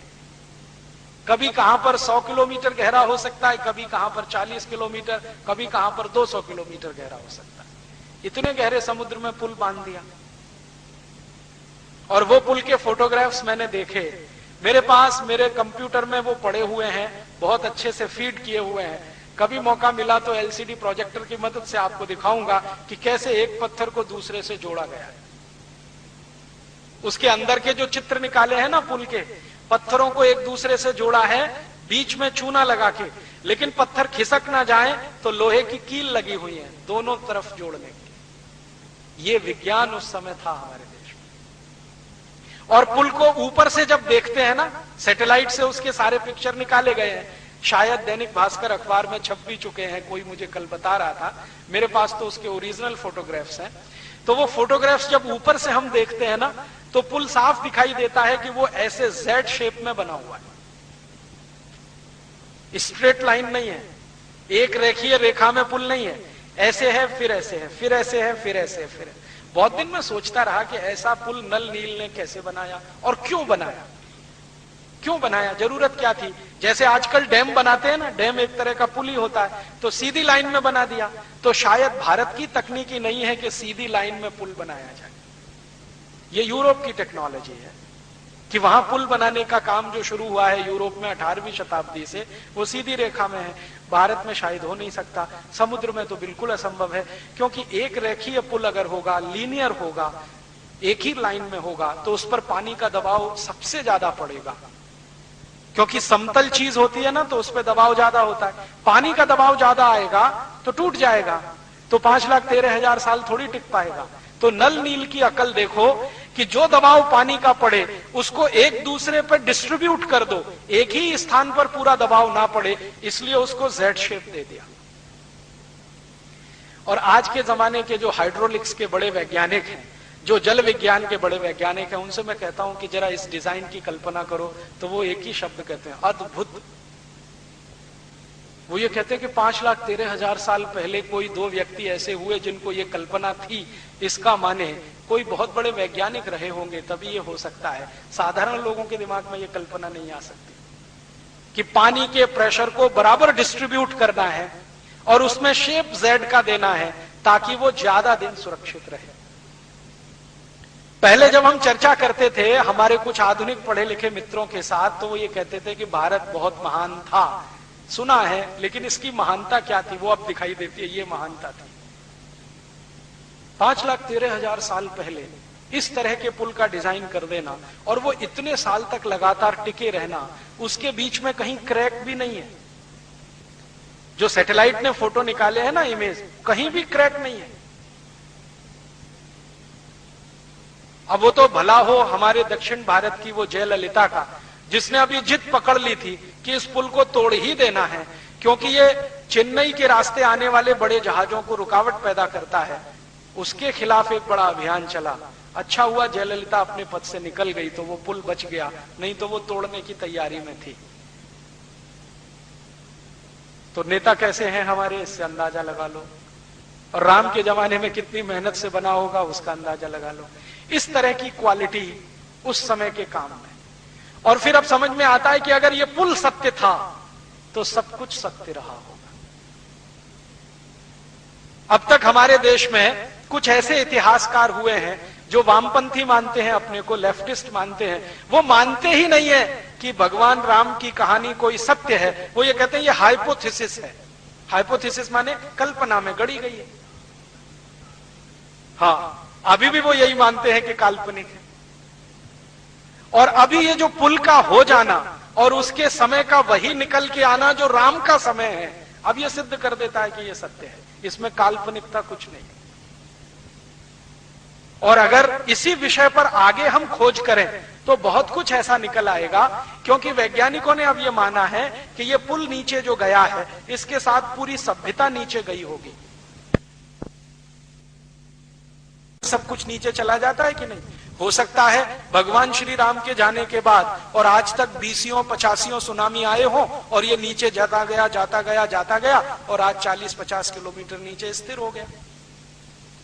और वो पुल अकेला ही नहीं गया होगा, हो सकता है लंका चली गई हो उसके साथ पूरी की पूरी नीचे। द्वारका के बारे में तो वैज्ञानिकों ने सिद्ध ही कर दिया है कि जी पूरी द्वारका तो चली गई थी, जो अभी भी मिलती है समुद्र के नीचे। तो हो सकता है लंका भी चली गई हो, क्योंकि सुनामी आने के पहले तो मेरी भी कल्पना काम नहीं करती थी कि ये नीचे गई कैसे होगी। लेकिन जो सुनामी में मैंने मेरी आंखों से देखा है, 20-20 मंजिल बिल्डिंग नीचे चली गई, तो ये भी चला गया होगा। और पता नहीं पिछले इतने लाख वर्षों में कितने बार सुनामी आई है, कोई कैलकुलेशन नहीं है, तो उसमें गया होगा। अब उस डूबी हुई सभ्यता पर कोई काम करे, कुछ करोड़ों रुपए के बजट इस पर निकले, तो और भी बहुत कुछ निकल आएगा। क्योंकि ये पुल अकेले में नहीं है, इस पुल की कई विशेषताएं हैं। नल और नील को राम पूछ रहे हैं कंब रामायण में कि तुमने पुल निर्माण की जो डिजाइन बनाई है जरा मुझे दिखाओ। तो नल नील कहते हैं कि डिजाइन हमने जो बनाई है वो हम आपको जरूर स्पष्ट करेंगे कि ये क्या डिजाइन है। तो वो कह रहे हैं कि इस पर से अपनी सेना तो जाएगी, दुश्मन की सेना इस पर से इधर नहीं आ पाएगी, ऐसा डिजाइन हमने बनाया। अपनी सेना तो जाएगी, दुश्मन की सेना इधर नहीं आ पाएगी। तो राम पूछते हैं इसमें क्या ऐसी खास बात है, दुश्मन की सेना नहीं आ पाएगी, हमारी चली जाएगी। तो कहते हैं अपनी सेना में ज्यादातर बंदर है और बंदर वजन में बहुत हल्के होते हैं और इनके शरीर का सारा वजन पैरों पे नहीं आता है, 4 पैरों पे आता है, वो डिस्ट्रीब्यूट हो जाता है। इसलिए इनका जाना तो आसान है। और रावण की सेना में सब 2 पाये हैं, हमारी सेना में सब 4 पाये हैं। तो ये जो 4 पाये हैं, इनका चला जाना बहुत आसान है। ये 2 पाये अगर आए तो ये पुल डुबो देगा उनको, ये पक्का है। हमने ऐसी डिजाइन की है, इतना माइक्रो लेवल का कैलकुलेशन करके डिजाइन की है। मैं इंजीनियरिंग का विद्यार्थी हूं, इसलिए इस बात को समझ सकता हूं कि 4 पायों का जो वजन होता है वो जब डिस्ट्रीब्यूट होता है, और 2 पायों का जो वजन होता है जब डिस्ट्रीब्यूट होता है, तो धरती पर भार 2 पाये का ज्यादा होता है, 4 पाये का बहुत कम होता है। और बंदर दुनिया में अद्भुत 4 पाया है जिसका वजन सबसे कम पड़ता है। बंदर के अलावा जितने 4 पाये हैं, जैसे शेर है, चीता है, बब्बर शेर है, भालू है, इनका वजन बहुत बहुत है, कई गुना ज्यादा है। तो आप कहेंगे बंदर का साइज भी तो कम है। बंदर के साइज के जितने 4 पाये हैं उनका भी वजन धरती पे बहुत पड़ता है, बंदर अकेले का नहीं पड़ता। क्यों? क्योंकि वो पूरा पंजा कभी रखता ही नहीं है, उंगलियों की पोरों से जंप लगाता है। कहीं से कूदेगा, उंगलियां टिकाएगा, पूरा पंजा नहीं रखता, ऐसे टिकाएगा फिर तुरंत जंप कर देगा। और उसमें लगातार क्षमता है जंप करते रहने की। तो वो कह रहे हैं कि हमारी सेना में तो ये बंदर बानर ज्यादा हैं, आप चिंता मत करो, ये पार जाएंगे, लेकिन उधर से वो आए डूब जाएंगे। ऐसी डिजाइन हमने तैयार की है। फिर पूछ रहे हैं दूसरी विशेषता बताओ इसकी। तो दूसरी विशेषता यह है कि अगर ये पुल बनेगा तो जब तक आप नहीं कहेंगे तब तक ये टूटेगा नहीं। तो कह रहे हैं मेरे कहने से मतलब, उन्होंने कहा आपके जो बाण है ना, उनमें एक ही बाण ऐसा है जो इसको तोड़ने की शक्ति रखता, बाकी ये किसी से टूटने वाला नहीं है। वो जब तक आप नहीं चलाएंगे ये टूटने वाला नहीं है। तो पूछ रहे हैं क्यों? तो उन्होंने कहा हमने जो केमिकल लगाया है इसमें, वो ये कैलकुलेशन करके लगाया है कि उसका रिएक्शन राम के बाण से ही हो, बाकी किसी बाण से ना हो। तो खोज कर ऐसा केमिकल लाए हैं। और आप जानते हैं कि बाण के सामने जो तीर की नोक होती है उसमें केमिकल लगा के ही चलाए जाते हैं। तो उनको मालूम है नल नील को कि राम के बाण में किस तरह के केमिकल है, तो पुल में कौन से केमिकल इस्तेमाल करने हैं, कौन से नहीं करने हैं, किसको छोड़ देना है, किसको रख लेना है, इस कैलकुलेशन से पुल है। फिर वो कहते हैं कि हाँ हम इस पुल से जाएंगे और वापस जब आएंगे तो ये कितने दिन टिकने वाला है। तो उन्होंने कहा जब तक आप चाहें तब तक। आप अगर चाहेंगे तो हम लौटते ही इसको नाश कर देंगे, आप चाहेंगे तो थोड़े दिन टिकेगा। आप विभीषण को बोल के जाओ और वो बाण इसको दे के जाओ, जब इसको मन आए वो चला दे, वो टूट जाएगा। इस तरह की विशेषताओं वाला पुल बनाकर वो गए हैं लंका में और मारकर रावण को लौटे हैं। लौटने के बाद विभीषण को कई बात कह के जा रहे हैं। उनमें से एक है कि ये तुम्हारी इच्छा है, इसको चाहो तो रखो, चाहो तोड़ देना। बाण मेरा ये है, जब चाहो तो इसको मेरा स्मरण करके छोड़ देना। अब इससे बड़ी महत्व की बात राम जी जो विभीषण को कह रहे हैं, राजा बना दिया उसको गद्दी सौंप दिया, अब विदा ले रहे हैं। तो विभीषण पूछ रहा है कि इसको चलाऊं कैसे राज्य को, ये तो सिखा दो मुझे, ये तो बता दो। तो भगवान राम एक ही बात कहते हैं कि देखो अभी मैंने सत्ता का हस्तांतरण करवाया है, प्रशासन व्यवस्था वही है जो रावण के जमाने की थी। तो जब तक तुम इस पूरी प्रशासनिक व्यवस्था को नहीं बदलोगे, तुम्हारे राज्य की किसी समस्या का समाधान नहीं होगा। ट्रांसफर ऑफ पावर हुआ है, रावण की सत्ता विभीषण को मिली है, लेकिन रावण का राज्य वैसे का वैसा ही है। इसके मंत्री, इसके महामंत्री, इसके अमात्य, इसके महाअमात्य, इसके खजांची, इसके अधिकारी, इसकी सेना, इसका सेनापति, ये सब वैसे के वैसे ही हैं। अगर तुम चाहो तो इनको बदलो तो तुम्हारे राज्य की समस्याएं हल होंगी। जो तुमने इन प्रशासनिक व्यवस्थाओं को नहीं बदला तो एक भी समस्या का समाधान नहीं होगा, और मैं ये कह सकता हूं कि समस्याएं बढ़ेंगी। तो वो पूछ रहा है कि ये आप कैसे कह रहे हैं? तो उन्होंने कहा देखो रावण ने अपना राज्य स्थापित किया, उसके आधार पर अधर्म को धर्म बनाया, और जितने अधार्मिक कायदे कानून थे वो सभी धर्म के लवादे में उड़ाकर उसने स्थापित करा दिया। अब यही कायदे कानून अगर चलेंगे तो तुम्हारे पास सत्ता आने का भी लाभ नहीं मिलेगा प्रजा को। तुम मजा कर सकते हो, प्रजा वैसे ही दुखी रहेगी। तुम तय करो तुम्हें प्रजा का राजा होना है या गद्दी का राजा होना है। तो विभीषण कह रहा कि मैं तो प्रजा का राजा होना चाहता हूं। तो राम उनको कह रहे हैं कि सबसे पहला काम करो कि रावण के बनाए हुए कायदे कानून और नियम सब खत्म करो, जला दो उनको, नए नियम कायदे बनाओ, और ऐसे नियम कायदे बनाओ जो सनातन सत्य पर आधारित हो। ऐसा सत्य नहीं जो आज है और कल बदल जाए, ऐसा सत्य जो हजारों साल पहले था, हजारों साल रहे। और राम कहते हैं कि किसी भी राज्य की सत्ता का हस्तांतरण मात्र हो और राज्य की व्यवस्था ना बदले तो उस देश की, उस राज्य की कोई समस्या का समाधान नहीं होता। अब भारत की समस्याओं को मैं यही देखता हूं। अब श्री राम जी की ही बात करें, 15 अगस्त 1947 को इस भारत में भी सत्ता का ही हस्तांतरण हुआ। इतना ही तो हुआ कि माउंटबेटन के हाथ में से सत्ता हमारे देश के पहले प्रधानमंत्री पंडित जवाहरलाल नेहरू के हाथ में आई। बाकी क्या बदला? अंग्रेजों ने भारत का लूटमार करने के लिए 34,735 कानून बनाए। वो सब के सब भारत की आजादी के बाद भी चल रहे हैं। तो श्री राम जी के शब्दों के अनुसार भारत की किसी समस्या का समाधान नहीं होगा, क्योंकि व्यवस्था वही है जो रावण के समय थी। रावण का समय माने अंग्रेजों का राज्य, वो रावण का ही राज्य था। एक भी कानून नहीं बदला। अंग्रेज माने रावण, रावण माने अंग्रेज। मैं अभी बिल्कुल स्पष्ट कह रहा हूं, रावण और अंग्रेजों में कोई अंतर नहीं था। तो रावणों ने या अंग्रेजों ने जो कानून बनाए, सीआरपीसी, आईपीसी, सीपीसी, वो सब के सब वैसे के वैसे ही। अंग्रेजों ने कानून बनाया इंडियन पुलिस एक्ट, वो वैसे का वैसा ही। अंग्रेजों ने कानून बनाया इंडियन सिविल सर्विसेज एक्ट, वो वैसे का वैसा ही। लैंड रेवेन्यू एक्ट, वो वैसे का वैसा ही। लैंड एक्विजिशन एक्ट, वो वैसे का वैसा ही। इंडियन सिटीजनशिप एक्ट, वैसे का वैसा ही। तो अंग्रेजों के बनाए गए 34,735 कानून केंद्र स्तर पर और अंग्रेजों के बनाए हुए राज्य स्तर के हजारों कानून, वो सब के सब वैसे ही चल रहे हैं। इसलिए भारत की कोई भी समस्या का समाधान आजादी मिलने के 60 साल बाद भी नहीं हो रहा है। गरीबी आजादी के साल में जितनी थी उससे बढ़ी है, कम नहीं हुई।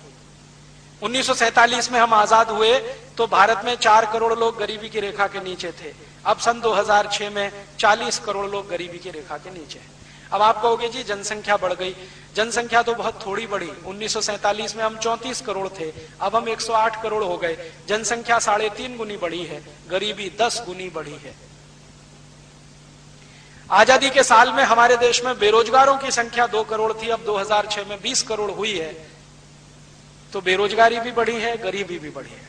आजादी के साल में जितना भ्रष्टाचार था उससे हजारों गुना ज्यादा भ्रष्टाचार अभी बढ़ा है, ये हम सब मानते हैं। आजादी के साल में जितनी महंगाई थी उससे हजारों गुनी ज्यादा महंगाई अभी बढ़ी है। आजादी के साल के कुछ आंकड़े बताता हूं। आजादी के साल में 1 रुपए में 50 किलो गेहूं मिलता था। आज 50 किलो गेहूं 300 रुपए में मिलेगा या 350 रुपए में। आजादी के साल में 1 रुपए में 2 किलो शुद्ध गाय का घी मिलता था। आज 2 किलो शुद्ध गाय का घी ढूंढने जाओ तो 700-800 रुपए से नीचे नहीं मिलेगा। मिलावट वाला 400 रुपए में मिल जाएगा। आजादी के साल में किसी के घर में 2-4 रुपया इकट्ठा हो जाए तो सोना खरीद लेते थे। अभी 10 ग्राम सोना खरीदने के लिए कम से कम 10,000 रुपया हो तब कल्पना हो सकती है। आजादी के साल में किसी सरकारी कर्मचारी की पगार 20 रुपए होती थी ना, तो 10-12 रुपए में घर का खर्च चलता था महीने का, 8 रुपए बचा लेता था फिर भी, और सुखी रहता था। अब आजादी के 50-60 साल के बाद 10,000 रुपए महीने की पगार अगर मिल जाए तो भी उसका घर खर्च नहीं चलता। महंगाई बहुत बढ़ी, गरीबी बहुत बढ़ी, बेरोजगारी बहुत बढ़ी, भ्रष्टाचार बहुत बढ़ा। और आजादी के साल में भारत की सरकार बोलती है कि 33% भारत की जमीन का कुल जंगल था। अब आजादी के 60 साल के बाद 70% जमीन पर ही जंगल रह गया। 17%, माने लगभग आधे जंगल खत्म हो गए आजादी के बाद। ये सच्चाई के साथ कि भारत में इंडियन फॉरेस्ट एक्ट है, फिर भी जंगल साफ होते चले जा रहे हैं। फॉरेस्ट डिपार्टमेंट है जिस पर करोड़ों रुपए खर्च होते हैं हर साल पगार के, लेकिन जंगल बढ़ नहीं रहे, कम हो रहे हैं। आजादी के बाद पर्यावरण का प्रदूषण बढ़ा है। आजादी के बाद नदियों के पानी का प्रदूषण बढ़ा है। आजादी के साल में जो गंगा पावनी होती थी, जिसका गंगा जल पीकर आप अमृत मानते थे, आज उस गंगा कई स्थानों पर ऐसी हालत में है कि आप पानी छूने की हिम्मत न करें, नहाना तो दूर की बात है। गंगा को इतना मैला कर दिया। जमुना तो इतनी मैली हो गई है कि कीचड़ ही कीचड़ दिखाई देता है, पानी ही नहीं है जमुना में। नदियों का नाश हुआ है, समुद्रों का नाश हुआ है। आजादी के साल में भारत में लगभग 6.5 लाख तालाब और तलैया थे। आज आजादी के 60 साल के बाद उसमें आधे से ज्यादा बंद हो गए हैं, या सरकारों ने उनकी जमीन एक्वायर करके उन पे बिल्डिंगें बना दी, या लैंड माफिया वाले लोगों के हाथ में वो तालाब चले गए। किसी भी शहर में देखो, एक भी समस्या हल नहीं हो रही है, हर समस्या का बढ़ता ही जा रहा है स्वरूप और प्रारूप। तो शायद श्री राम जी जो विभीषण को कह रहे हैं कि देखो, सत्ता हस्तांतरण मात्र से किसी राज्य की समस्या का समाधान नहीं होता, व्यवस्था बदलनी चाहिए, तब राज्य की समस्याएं हल होती हैं। हम भारतवासियों ने श्री राम जी से अगर इतना ही सीख लिया होता कि सत्ता हस्तांतरण ही नहीं है, व्यवस्था भी बदलो, तो शायद भारत की समस्याओं का समाधान 60 साल में हो गया होता। और अब श्री राम जी की कथा पढ़ के बार बार मुझे ये स्पष्ट हो गया है कि भारत की कोई भी समस्या का समाधान करना है तो सत्ता बदलने से नहीं होगा, व्यवस्था बदलने से होगा। हम एक पार्टी को चुनकर लाएं, उसको हटाकर दूसरी को बिठाएं, दूसरी को हटाकर तीसरी को बिठाएं, तीसरी से चौथी को लाएं, कुछ होने वाला नहीं। बड़े बड़े महान लोगों को प्रधानमंत्री बनाएं, कुछ होने वाला नहीं। जब तक व्यवस्था नहीं बदलेगी, कितना ही अच्छा कोई प्रधानमंत्री आप बिठा दो, उसमें से कुछ निकलना नहीं है। क्योंकि ये मैंने नहीं कहा, लाखों साल पहले श्री राम जी बोलकर गए विभीषण को कि देखो यही होता है। तो अब राम राज्य की बात अगर हम करें कि राम का राज्य स्थापित करना है, तो पहला ही सूत्र शुरू होगा कि भारत का व्यवस्था परिवर्तन करना होगा, तब भारत में राम राज्य आएगा। नहीं तो ये रावण राज्य ही चलता जाएगा जो अंग्रेजों ने चलाया था, अब वही काले अंग्रेज चलाएंगे, इतना ही अंतर है। पहले गोरे अंग्रेज चलाते थे, अब काले अंग्रेज, रावण राज्य तो वही चल रहा है। अभी इसके बाद आखिर में मैं श्री राम जी की कथा के एक ऐसे अंश पे आता हूं जो बीच का अंश है, लेकिन मैंने जानबूझ के अंत के लिए रखा उसको। राम जी की कथा में एक स्थान पर ऐसा है कि जब वो वन चले गए और उनके पिताजी का स्वर्गवास हो गया, तो उनके छोटे भाई भरत राम जी के पास आए और उनको कहें कि चलो भाई वापस आपकी गद्दी आप संभालो, पिताजी का स्वर्गवास हो गया है। तो राम और भरत का संवाद है, और मेरा मानना यह है कि भारत की सभी राम कथाओं का सबसे केंद्रीय स्थान अगर कोई है तो राम भरत संवाद है। इसमें आप सब कुछ समझ सकते हैं, पूरी दुनिया, पूरा ब्रह्मांड, पूरी व्यवस्थाएं सब इसी में समाहित है। भरत राम का संवाद अगर रामचरितमानस में पढ़ना हो तो अयोध्या कांड में है, वाल्मीकि रामायण में पढ़ना हो वहां भी है, रघुवंशम जो कालिदास की सबसे सुंदरतम कृति है उसमें एक सर्ग है, 12वें नंबर का सर्ग, उसमें भरत राम संवाद है। और 12वें सर्ग का एक उपसर्ग है जिसको श्री कालिदास ने नाम दिया है कश्चित सर्ग। अद्भुत है, कंबन रामायण में बहुत विस्तार से है, कालिदास का रघुवंशम उसमें बहुत विस्तार से है, रामचरितमानस में थोड़ा संक्षेप में है, वाल्मीकि रामायण में भी थोड़ा विस्तार है। ये जो सर्ग है अद्भुत है। मैं मानता हूं रामकथा का इससे अच्छा कोई दूसरा वो नहीं है, हिस्सा नहीं है। इसमें राम को जब मिलने के लिए भरत आते हैं और बताते हैं पिताजी की मृत्यु हो गई है और राज्य को अब चलाना मेरे लिए तो मुश्किल है, आपको वापस चलना पड़ेगा। तो राम जी उनसे कई प्रश्न पूछ रहे हैं और वो सारे प्रश्न हमें बताते हैं कि राम राज्य कैसा होता है। और महात्मा गांधी ने इसी राम राज्य की बात कही है, राम राज्य है क्या। तो भरत आए, कुशल क्षेम पूछा, गले मिलकर रोए, वगैरह वगैरह सब हो गया। फिर शांति के साथ बैठे हैं भरत, और राम जी का पहला प्रश्न जो भरत को है वो ये कि भरत, तुम जिस राज्य से आए हो, अयोध्या का राज्य, तुम कहते हो वो राम का राज्य है, माने मेरा राज्य है, अर्थात राम राज्य है। तो मैं तुमसे पूछता हूं कि इस राज्य को चलाने के लिए तुम्हारी जो नीति, नियम, कायदे, कानून है, उनके बारे में कुछ प्रश्न करता हूं। तुम उनका उत्तर अगर हाँ में देते हो तो मैं मानूंगा कि वो राम राज्य है, और ना में दे रहे हो तो मैं नहीं मानता कि वो राम राज्य है। तो भरत कह रहे हैं आप प्रश्न पूछिए, जितनी मेरी हैसियत है, क्षमता है, मैं दूंगा। तो पहला ही प्रश्न श्री राम जी पूछ रहे हैं भरत से। वो पूछ रहे हैं कि क्या तुम अपने राज्य के आचार्यों का, वैद्यों का, गुरुओं का, पुरोहितों का और अग्रजों का ऐसा ही सम्मान करते हो जैसा मैं करता था? पहला ही प्रश्न है, क्या तुम अपने राज्य के आचार्यों का, गुरुओं का, अग्रजों का, पुरोहितों का वैसा ही सम्मान करते हो जैसे मैं करता था? तो भरत कहते हैं हाँ, मेरी कोशिश तो यही है कि मैं मेरे सभी अग्रजों का सम्मान करूं, मेरी कोशिश तो यही है मैं मेरे सभी गुरुओं का सम्मान करूं, मैं मेरी कोशिश ये करता हूं आचार्यों का सम्मान करूं, लेकिन पुरोहितों के बारे में थोड़ी मुझे मन में आशंका रहती है। राम पूछते क्यों, इसमें आशंका क्या है? तो वो कह रहे हैं कि पुरोहित तो कर्मकांडी कराते हैं ना। तो राम कहते हैं तो तुमने क्या मान लिया, वो गुरुओं के नीचे है क्या, आचार्यों से कम है क्या? तो कह रहे हैं कि मेरे मन में कभी कभी ऐसा प्रश्न आता है कि पुरोहितों को इतना ही सम्मान क्यों देना, जितना आचार्यों को, जितना गुरुओं को, जितना उसको। क्योंकि हम मानते हैं कि भगवान तो घट घट में है, ईश्वर तो हर कण में व्याप्त है, पुरोहित हमको कर्म कांड की तरफ लेके जाते हैं, तरीके बताते हैं पूजा के, जबकि ईश्वर तो कण कण में है, घट घट में है, भावना से ईश्वर है, पुरोहिताई में क्या है? अब राम जी का उत्तर सुनिए। वो कहते हैं देखो भरत, ये पुरोहित तुम्हारे राज्य की अर्थव्यवस्था की रीढ़ की हड्डी है। जरा समझो इस बात को, रीढ़ की हड्डी है माने पूरी अर्थव्यवस्था इन पुरोहितों के दम से चलती है। भरत कहते हैं समझ में नहीं आ रहा। तब राम कह रहे हैं धर्मस्य मूलम अर्थम, अर्थस्य मूलम कामम। और इसी बात को राम जी के जाने के कुछ लाख साल के बाद चाणक्य बोलकर गए। धर्मस्य मूलम अर्थम, अर्थस्य मूलम कामम। पहले मुझे ऐसा लगता था, जब तक मैंने कंब रामायण नहीं पढ़ी और ये रघुवंशम नहीं पढ़ा, तो मैं मानता था कि धर्मस्य मूलम अर्थम, अर्थस्य मूलम कामम, इसके मूल प्रणेता चाणक्य हैं, जो बड़े अर्थशास्त्री रहे इस देश में।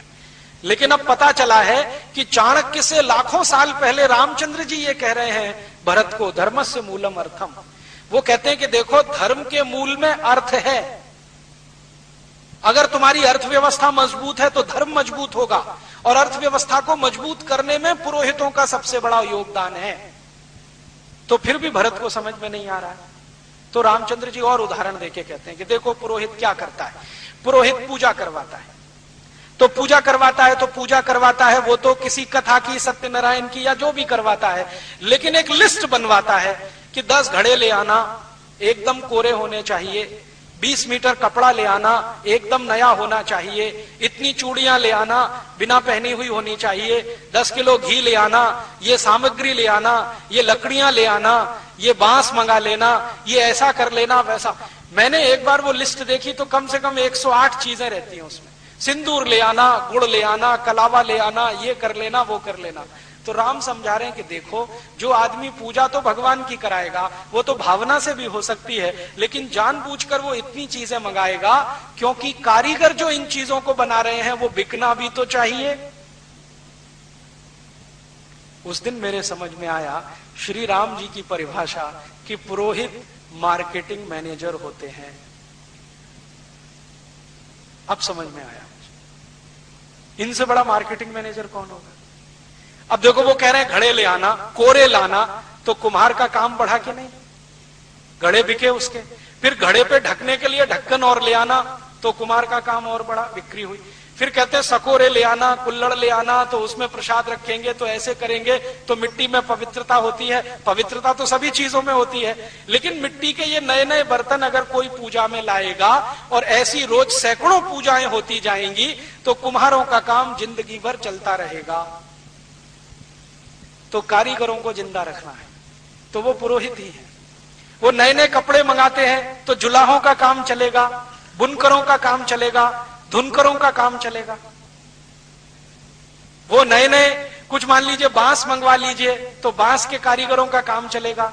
यज्ञ कराना है तो घी डलवा रहे हैं तो घी बनाने वाले बाल गोपालों का काम चलेगा, ग्वालों का काम चलेगा, उनकी गाय की संख्या बढ़ेगी क्योंकि घी बिकेगा। और घी को जला के फूंक देना है ताकि नया घी हमेशा बनता रहेगा। ये तो बहुत दूर की कोई बात है। तो राम जब इसको बहुत विस्तार से समझाते हैं तब भरत कहते हैं क्षमा करना भाई, मुझे ये समझ में नहीं आता था, अब पता चल गया है कि पुरोहित राज्य व्यवस्था के अर्थ को संभालते हैं, इसलिए वो भी आचार्य और गुरु के समकक्ष है।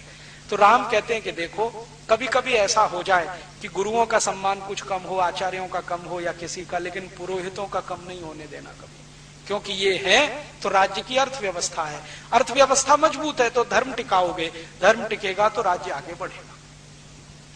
हमारी आंखें खोलने वाला है ये कॉन्सेप्ट। आज तक हमारे देश में पुरोहितों को गाली देने का काम हमारे आधुनिक पढ़े लिखे लोगों ने बहुत किया है कि ये पोंगापंथी हैं, ढपोर शंखी हैं, ऐसे शंख बजा देते हैं, वैसे घंटा बजा देते हैं। ये हमको इतना ही दिखाई देता है, इसके आगे का कुछ दिखाई नहीं देता कि वो कितनी बड़ी इकोनॉमी चला देते हैं। और राम आगे का प्रश्न पूछ रहे हैं कि जिन पुरोहितों का तुम सम्मान करो, ध्यान ये रखना कि वो पैसे के लिए कुछ ना करते हो।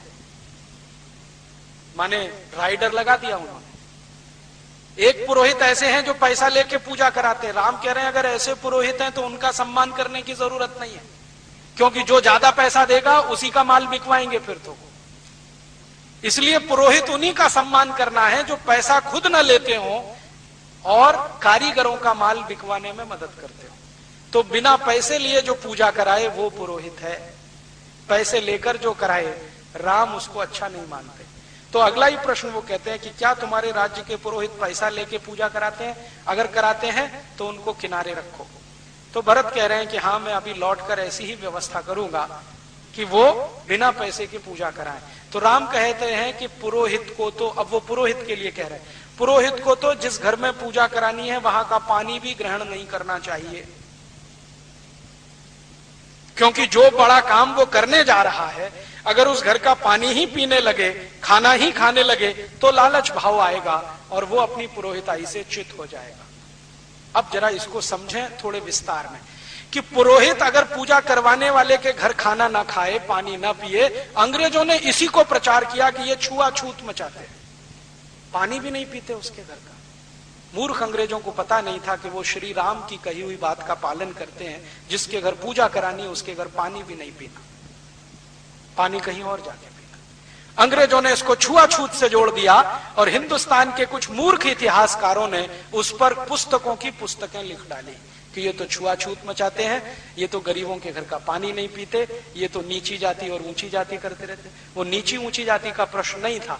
जिनके घर पूजा करानी है वो कोई भी जाति का हो, कोई भी संप्रदाय का हो, वहां पानी नहीं पीना है, भोजन ग्रहण नहीं करना है, दक्षिणा नहीं लेनी है, प्रसाद नहीं लेना है, ये श्री राम बोलकर गए, तो उनका पालन करते हैं।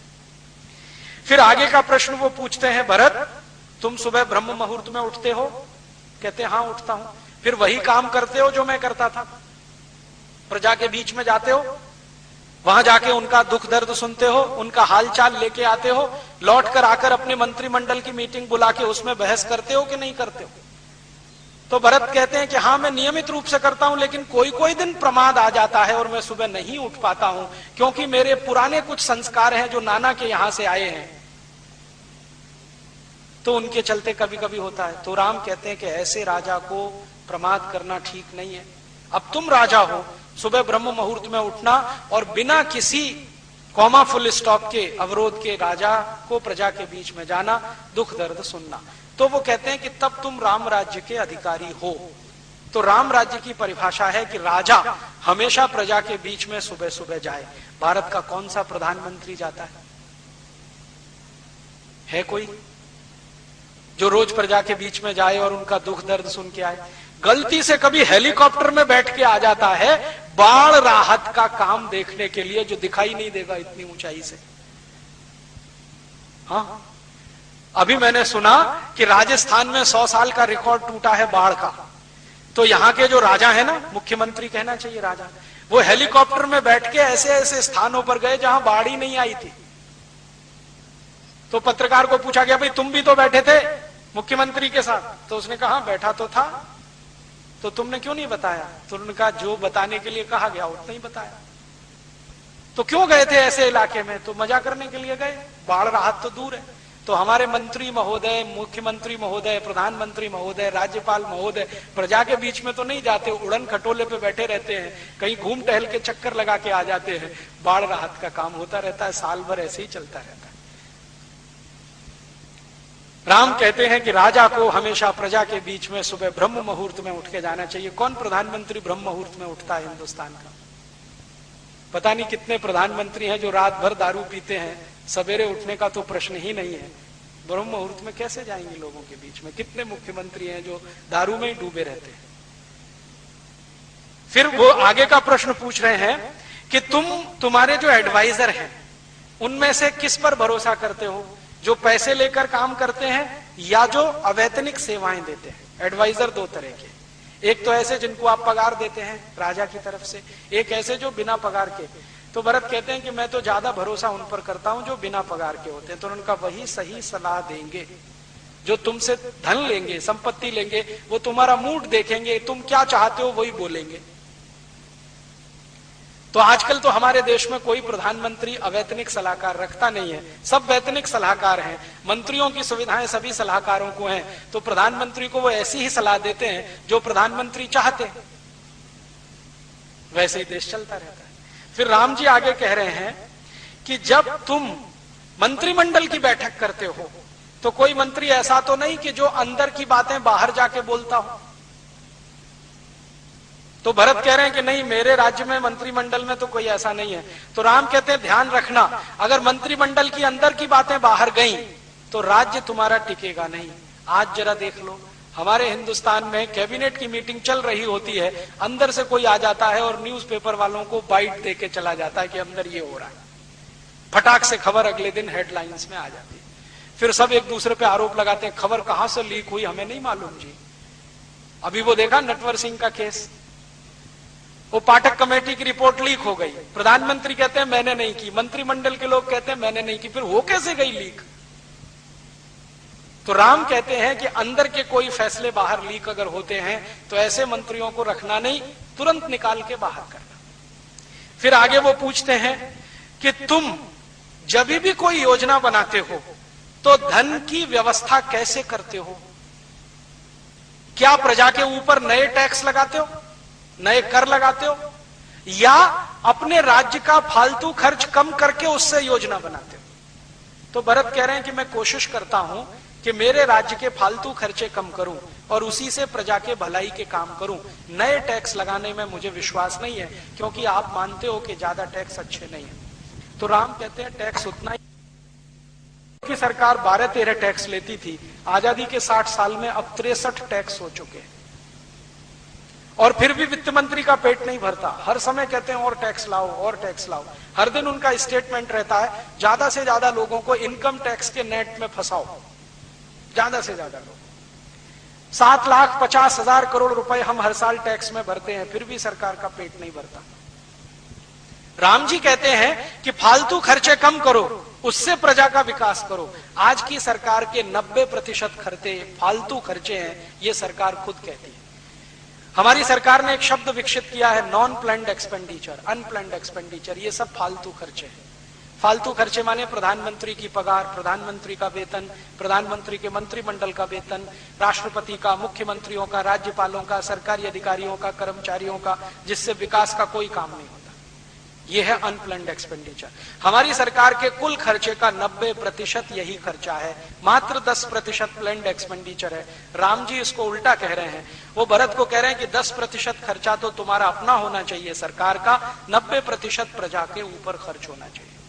अब श्री राम जी की कल्पना में मैं बजट बना रहा हूं, राम राज्य का बजट, और अगले साल आपको उस पर बात करूंगा कैसा बजट होना चाहिए, जिसमें 10% खर्चा फालतू का हो, सरकार पर हो, 90% खर्चा विकास का हो। तो बजट कैसा होना चाहिए? और वो कह रहे हैं तो बजट तो होता ही होगा, ऐसा तो नहीं है कि उनके राज्य में बजट नहीं होता होगा।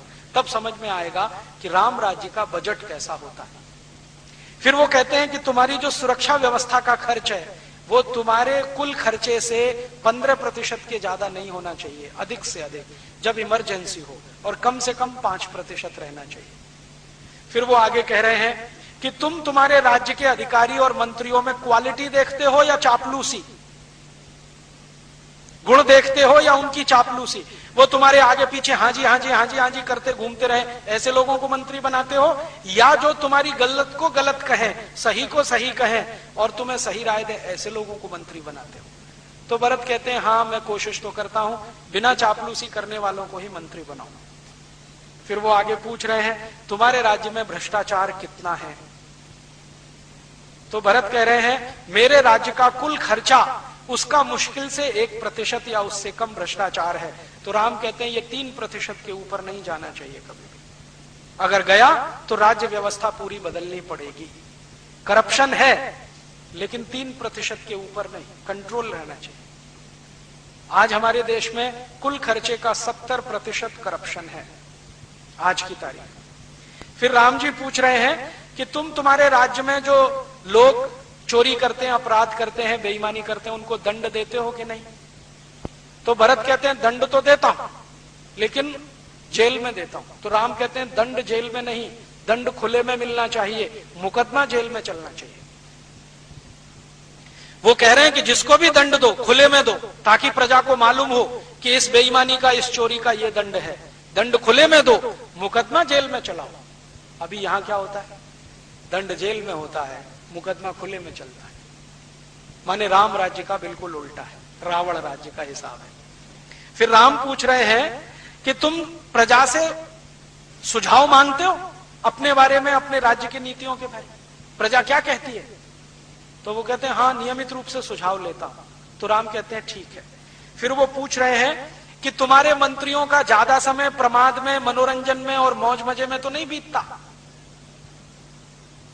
तो राम को भरत कह रहे नहीं बीतता, मेरे सब मंत्री मेहनत से काम करते हैं, कोई मनोरंजन नहीं करता, कोई मौज मजा नहीं लेता। तो उन्होंने कहा ये आपके लिए नहीं है मजा और मनोरंजन, प्रजा के लिए है, राजा को नहीं करना। फिर वो आज हमारे यहाँ क्या होता है, प्रधानमंत्री महीने महीने भर की छुट्टी पे चले गए साहब, यूरोप के प्रवास पे, राष्ट्रपति चले गए, मुख्यमंत्री चले गए, राज्यपाल चले गए। राम जी बोलकर गए कि राजा नहीं कर सकता ये काम, प्रजा करे तो ठीक है, राजा तो कर ही नहीं सकता, सोच भी नहीं सकता। फिर वो आगे एक प्रश्न पूछ रहे हैं कि क्या तुम्हारी सेना तुम्हारे पूरे अधिकार में है? हाँ।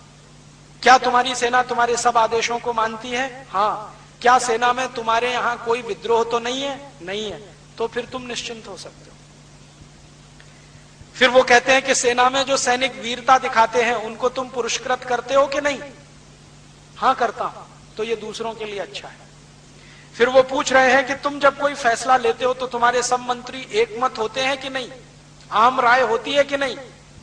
तो भरत कह रहा है कि नहीं, कभी कभी ऐसा भी होता है कि 50 मंत्री एक तरफ होते हैं, 51 एक तरफ होते हैं, या 49 एक तरफ, 51 एक तरफ, तो मैं 51 वालों की बात मान लेता हूं। तो राम कहते हैं ये अच्छा नहीं है, सबको एक राय होना चाहिए, तभी तुम्हारा राज्य ज्यादा दिन टिकेगा। माने 49-51 का राम जी ने रिजेक्ट किया है फॉर्मूला, और हमारी संसद इसी पे चल रही है। जो 51 कह दे वो कानून, जो 49 ना कहे वो कानून नहीं, चाहे वो कितना ही सत्य हो। अभी संसद में ज्यादा सांसदों ने कहा वेतन भत्ते बढ़ाओ, तो बढ़ा दिया 15 मिनट में। कुछ माइनॉरिटी में थे जिन्होंने मना किया, उनकी किसी ने सुना नहीं। राम जी कहते हैं ये मेजॉरिटी माइनॉरिटी नहीं, एक राय होनी चाहिए, आम राय होनी चाहिए, और जब तक आम राय नहीं बने तब तक फैसला मत करो। बार बार बैठो, बार बार बैठो, बार बार बैठो।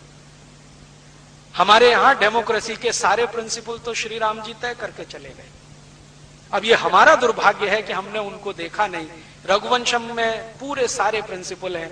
हमारी सरकार ने अंग्रेजों की नकल करके पार्लियामेंट्री डेमोक्रेसी लाया। जो श्री राम जी के राम राज्य की डेमोक्रेसी ले आई होती तो सभी शहीदों की आत्मा को श्रद्धांजलि हो गई होती। फिर ऐसे ऐसे उन्होंने बहुत अच्छे प्रश्न किए, और ये सारे प्रश्न इतने अद्भुत हैं कि एक एक प्रश्न पर मैं आपसे आधा घंटे, 1 घंटे बात कर सकता हूं अगर विस्तार से। लेकिन मैं आपके सिर्फ ध्यान में लाना चाहता हूं कि श्री राम के राज्य की व्यवस्था कैसी है, राम राज्य कैसा है। और राम राज्य कोई कपोल कल्पना नहीं है, ठोस धरातल पर खड़ी हुई एक अवधारणा है जिसमें गणतंत्र है, प्रजातंत्र है।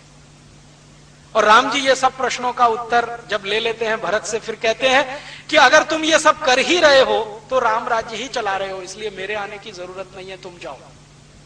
मेरी जरूरत तब पड़ेगी जब तुम रास्ते से भटक जाओ। तब वो कहते हैं कि कम से कम आपकी खड़ाऊं तो दे दो, वो ही ले जाता हूं। तो ठीक है, ले जाओ, लेकिन विचार ये है इसके हिसाब से राज्य चलाओ, इससे अलग मत जाओ। तो गांधी जी बार बार जो राम राज्य की कल्पना कर रहे हैं वो यही कल्पना है।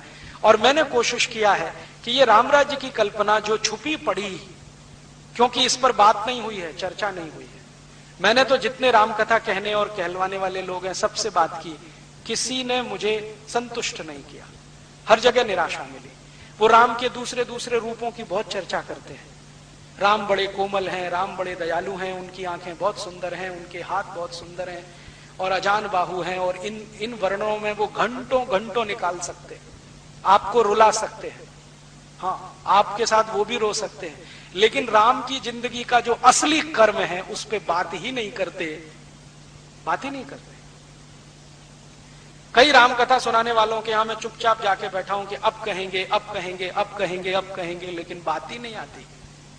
भरत राम संवाद की भी बात आती है तो राम ने गले से लगा लिया, भाव विहल हो गए, आंसू बहने लगे, भरत के भी आंसू बहने लगे, लेकिन ये जो मूल बात कर रहे हैं ये सब गोल कर जाते हैं। शायद उनके मन में इसको कहने की नैतिकता नहीं हो या हिम्मत नहीं हो, क्योंकि आदमी दूसरे को कहता है उससे ज्यादा अपने को कहता है। जब मैं बोलता हूं तो मुझे लगता है कि मैं दूसरों से नहीं अपने से बात कर रहा हूं, क्योंकि कोई भी बोलने से पहले अपने से मुखातिब होता है, अपने से बोलता है। शायद वो नहीं बोल पाते हो, और मैं पूरी विनम्रता से कहता हूं कि आज हिंदुस्तान में जो राम कथा हो रही है वो राम की कथा नहीं है, वो व्यापार की कथा है।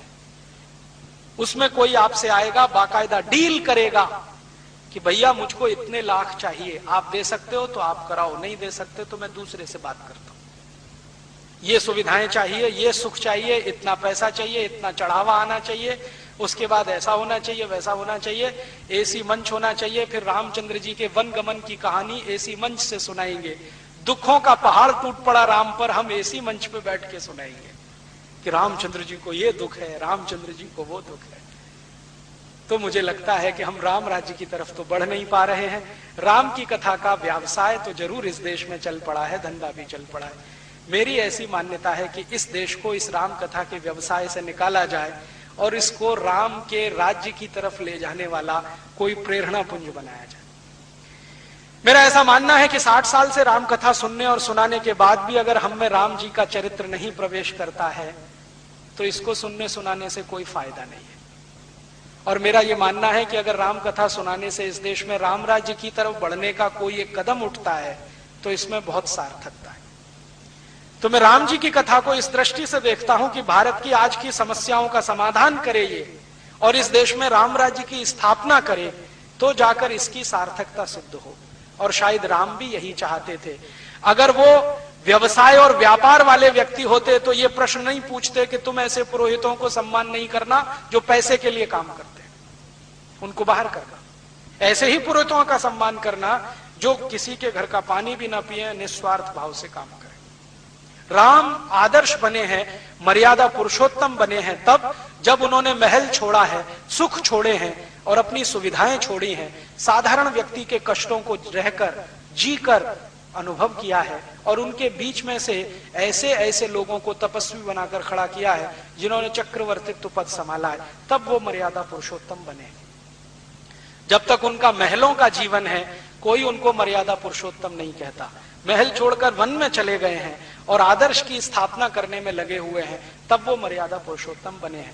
तो हम मर्यादा पुरुषोत्तम राम की बात करें, उनके राम राज्य की बात करें और कुछ कोशिश करें, कम से कम सपना तो देखें कि इस देश में राम राज्य लाना है जो हमारे शहीदों का अधूरा है। गांधी जी तो कहते थे कि आजादी के बाद कुछ करना है तो राम राज्य ही लाना है। तो मैं मानता हूं कि हम सब मिलकर अगर इस राम राज्य को लाने में थोड़ा भी लग जाएं तो कोई मुश्किल नहीं है कि अगले 3, 4, 5 वर्षों में ये राम राज्य नहीं आ जाएगा। और इस देश के हर नेता से, प्रधानमंत्री से, मुख्यमंत्री से, राज्यपाल से एक ही प्रश्न पूछे, तुम राम राज्य के लिए कर क्या रहे हो? राम जी कहते हैं कि 10% खर्चा फालतू, 90% विकास का तुम कर रहे हो। नहीं कर रहे हो तो छोड़ दो कुर्सी, हम किसी ऐसे को लाएंगे जो राम राज्य स्थापित करने में मदद करेंगे। तो मैं मानता हूं कि इसको एक अभियान के रूप में चलाना है। हम लोग कोशिश कर रहे हैं एक स्वदेशी अभियान इस देश में चलाने की, लेकिन एक अभियान ऐसा भी चले जो राम राज्य की स्थापना इस देश में कराए। ऐसी भावना के साथ आपको सबको धन्यवाद देता हूं। राम जी की आखिरी बात कहते हुए खत्म करता हूं, जो कभी भूलिए मत। जब विभीषण को राम जी राजा बना रहे हैं और सोने की लंका विभीषण को सौंप कर जा रहे हैं, तो विभीषण उनको कहते हैं कि आप यहीं रह सकते हैं, मैं आपके नीचे काम कर सकता हूं, कोई मुझे तकलीफ नहीं है, आप सम्राट रहें, राजा रहें, मैं आपके नीचे रहूं। तब राम जी कहते हैं जननी जन्म भूमश्च स्वर्गादपि गरीयसी, कि मेरी जो मातृभूमि है वो स्वर्ग से भी महान है, इसलिए मुझे लौटना तो मातृभूमि में है। तुम्हारी ये सोने की लंका तुमको मुबारक है, मेरे लिए तो ये मिट्टी के समान है, मेरी तो मातृभूमि स्वर्ग से भी महान है। ये बात हम कभी ना भूलें। श्री राम जी की ये बात हमारे हृदय में रहे कि हमारी मातृभूमि स्वर्ग से भी महान है। अमेरिका, यूरोप, चाहे जितनी बड़ी सोने की लंकाएं हों, वो हमारे लिए मिट्टी की धूल के बराबर हैं। अगर ये बात हमको समझ में आ जाए श्री राम जी की, तो हिंदुस्तान से गए हुए 2 करोड़ एनआरआईज एक क्षण में अमेरिका, यूरोप छोड़ देंगे और उनकी बुद्धि और पैसे का सारा उपयोग इस देश के विकास के लिए हो जाएगा और ये देश सच में सोने की चिड़िया बन जाएगा। ऐसी भावना के साथ आप सबको प्रणाम करता हूं और श्री राम आपको ऐसी प्रेरणा दें कि हम सब मिलकर उनके राज्य की स्थापना करने में लग जाएं। भावना के साथ आप सबका आभार, बहुत धन्यवाद। कल शाम को इसी स्थान पर 7 बजे मैं एक व्याख्यान और देने वाला हूं, भारत और यूरोप, भारत की सभ्यता, यूरोप की सभ्यता, भारत की संस्कृति, यूरोप की संस्कृति, दोनों में क्या अंतर है, दोनों की भिन्नताएं क्या हैं। हम उनकी नकल नहीं कर सकते, वो हमारी नकल नहीं कर सकते, करेंगे तो दोनों डूब जाएंगे। इसलिए हर देश की सभ्यता और संस्कृति विशिष्ट होती है। तो भारत की संस्कृति की क्या विशेषताएं हैं, सभ्यता की क्या महानताएं हैं, यूरोप की क्या विशेषताएं हैं, दोनों ठीक से समझें, फिर कौन सा हमारे लिए अनुकरणीय है उस रास्ते पर चले। क्योंकि आज पढ़े लिखे लोगों ने अंधभक्ति दिखाना शुरू किया है अमेरिका और यूरोप का, बिना सोचे सोचे उनकी सभ्यता के गुण गाना शुरू किया है। मुझे लगता है कि एक बार हम उनको ठीक से समझ लें और समझ बन गई तो क्या छोड़ना है क्या रखना है वो हम तय कर पाएंगे। कल शाम को 7 बजे यही व्याख्यान होगा, इसी स्थान पर होगा। आप आएं और अपने साथ अपने इष्ट मित्रों को भी लाएं, ऐसी भावना है। हम लोग सारे देश में ये अभियान चलाते हैं। इस अभियान के लिए बहुत सारा साहित्य हमने प्रकाशित किया है, बाहर एक स्टॉल पर लगा हुआ है, आप लेंगे तो हमें खुशी होगी, क्योंकि वो साहित्य की बिक्री से जो पैसा आता है उसी से ये सारे काम में हम लगे रहते हैं। धन्यवाद।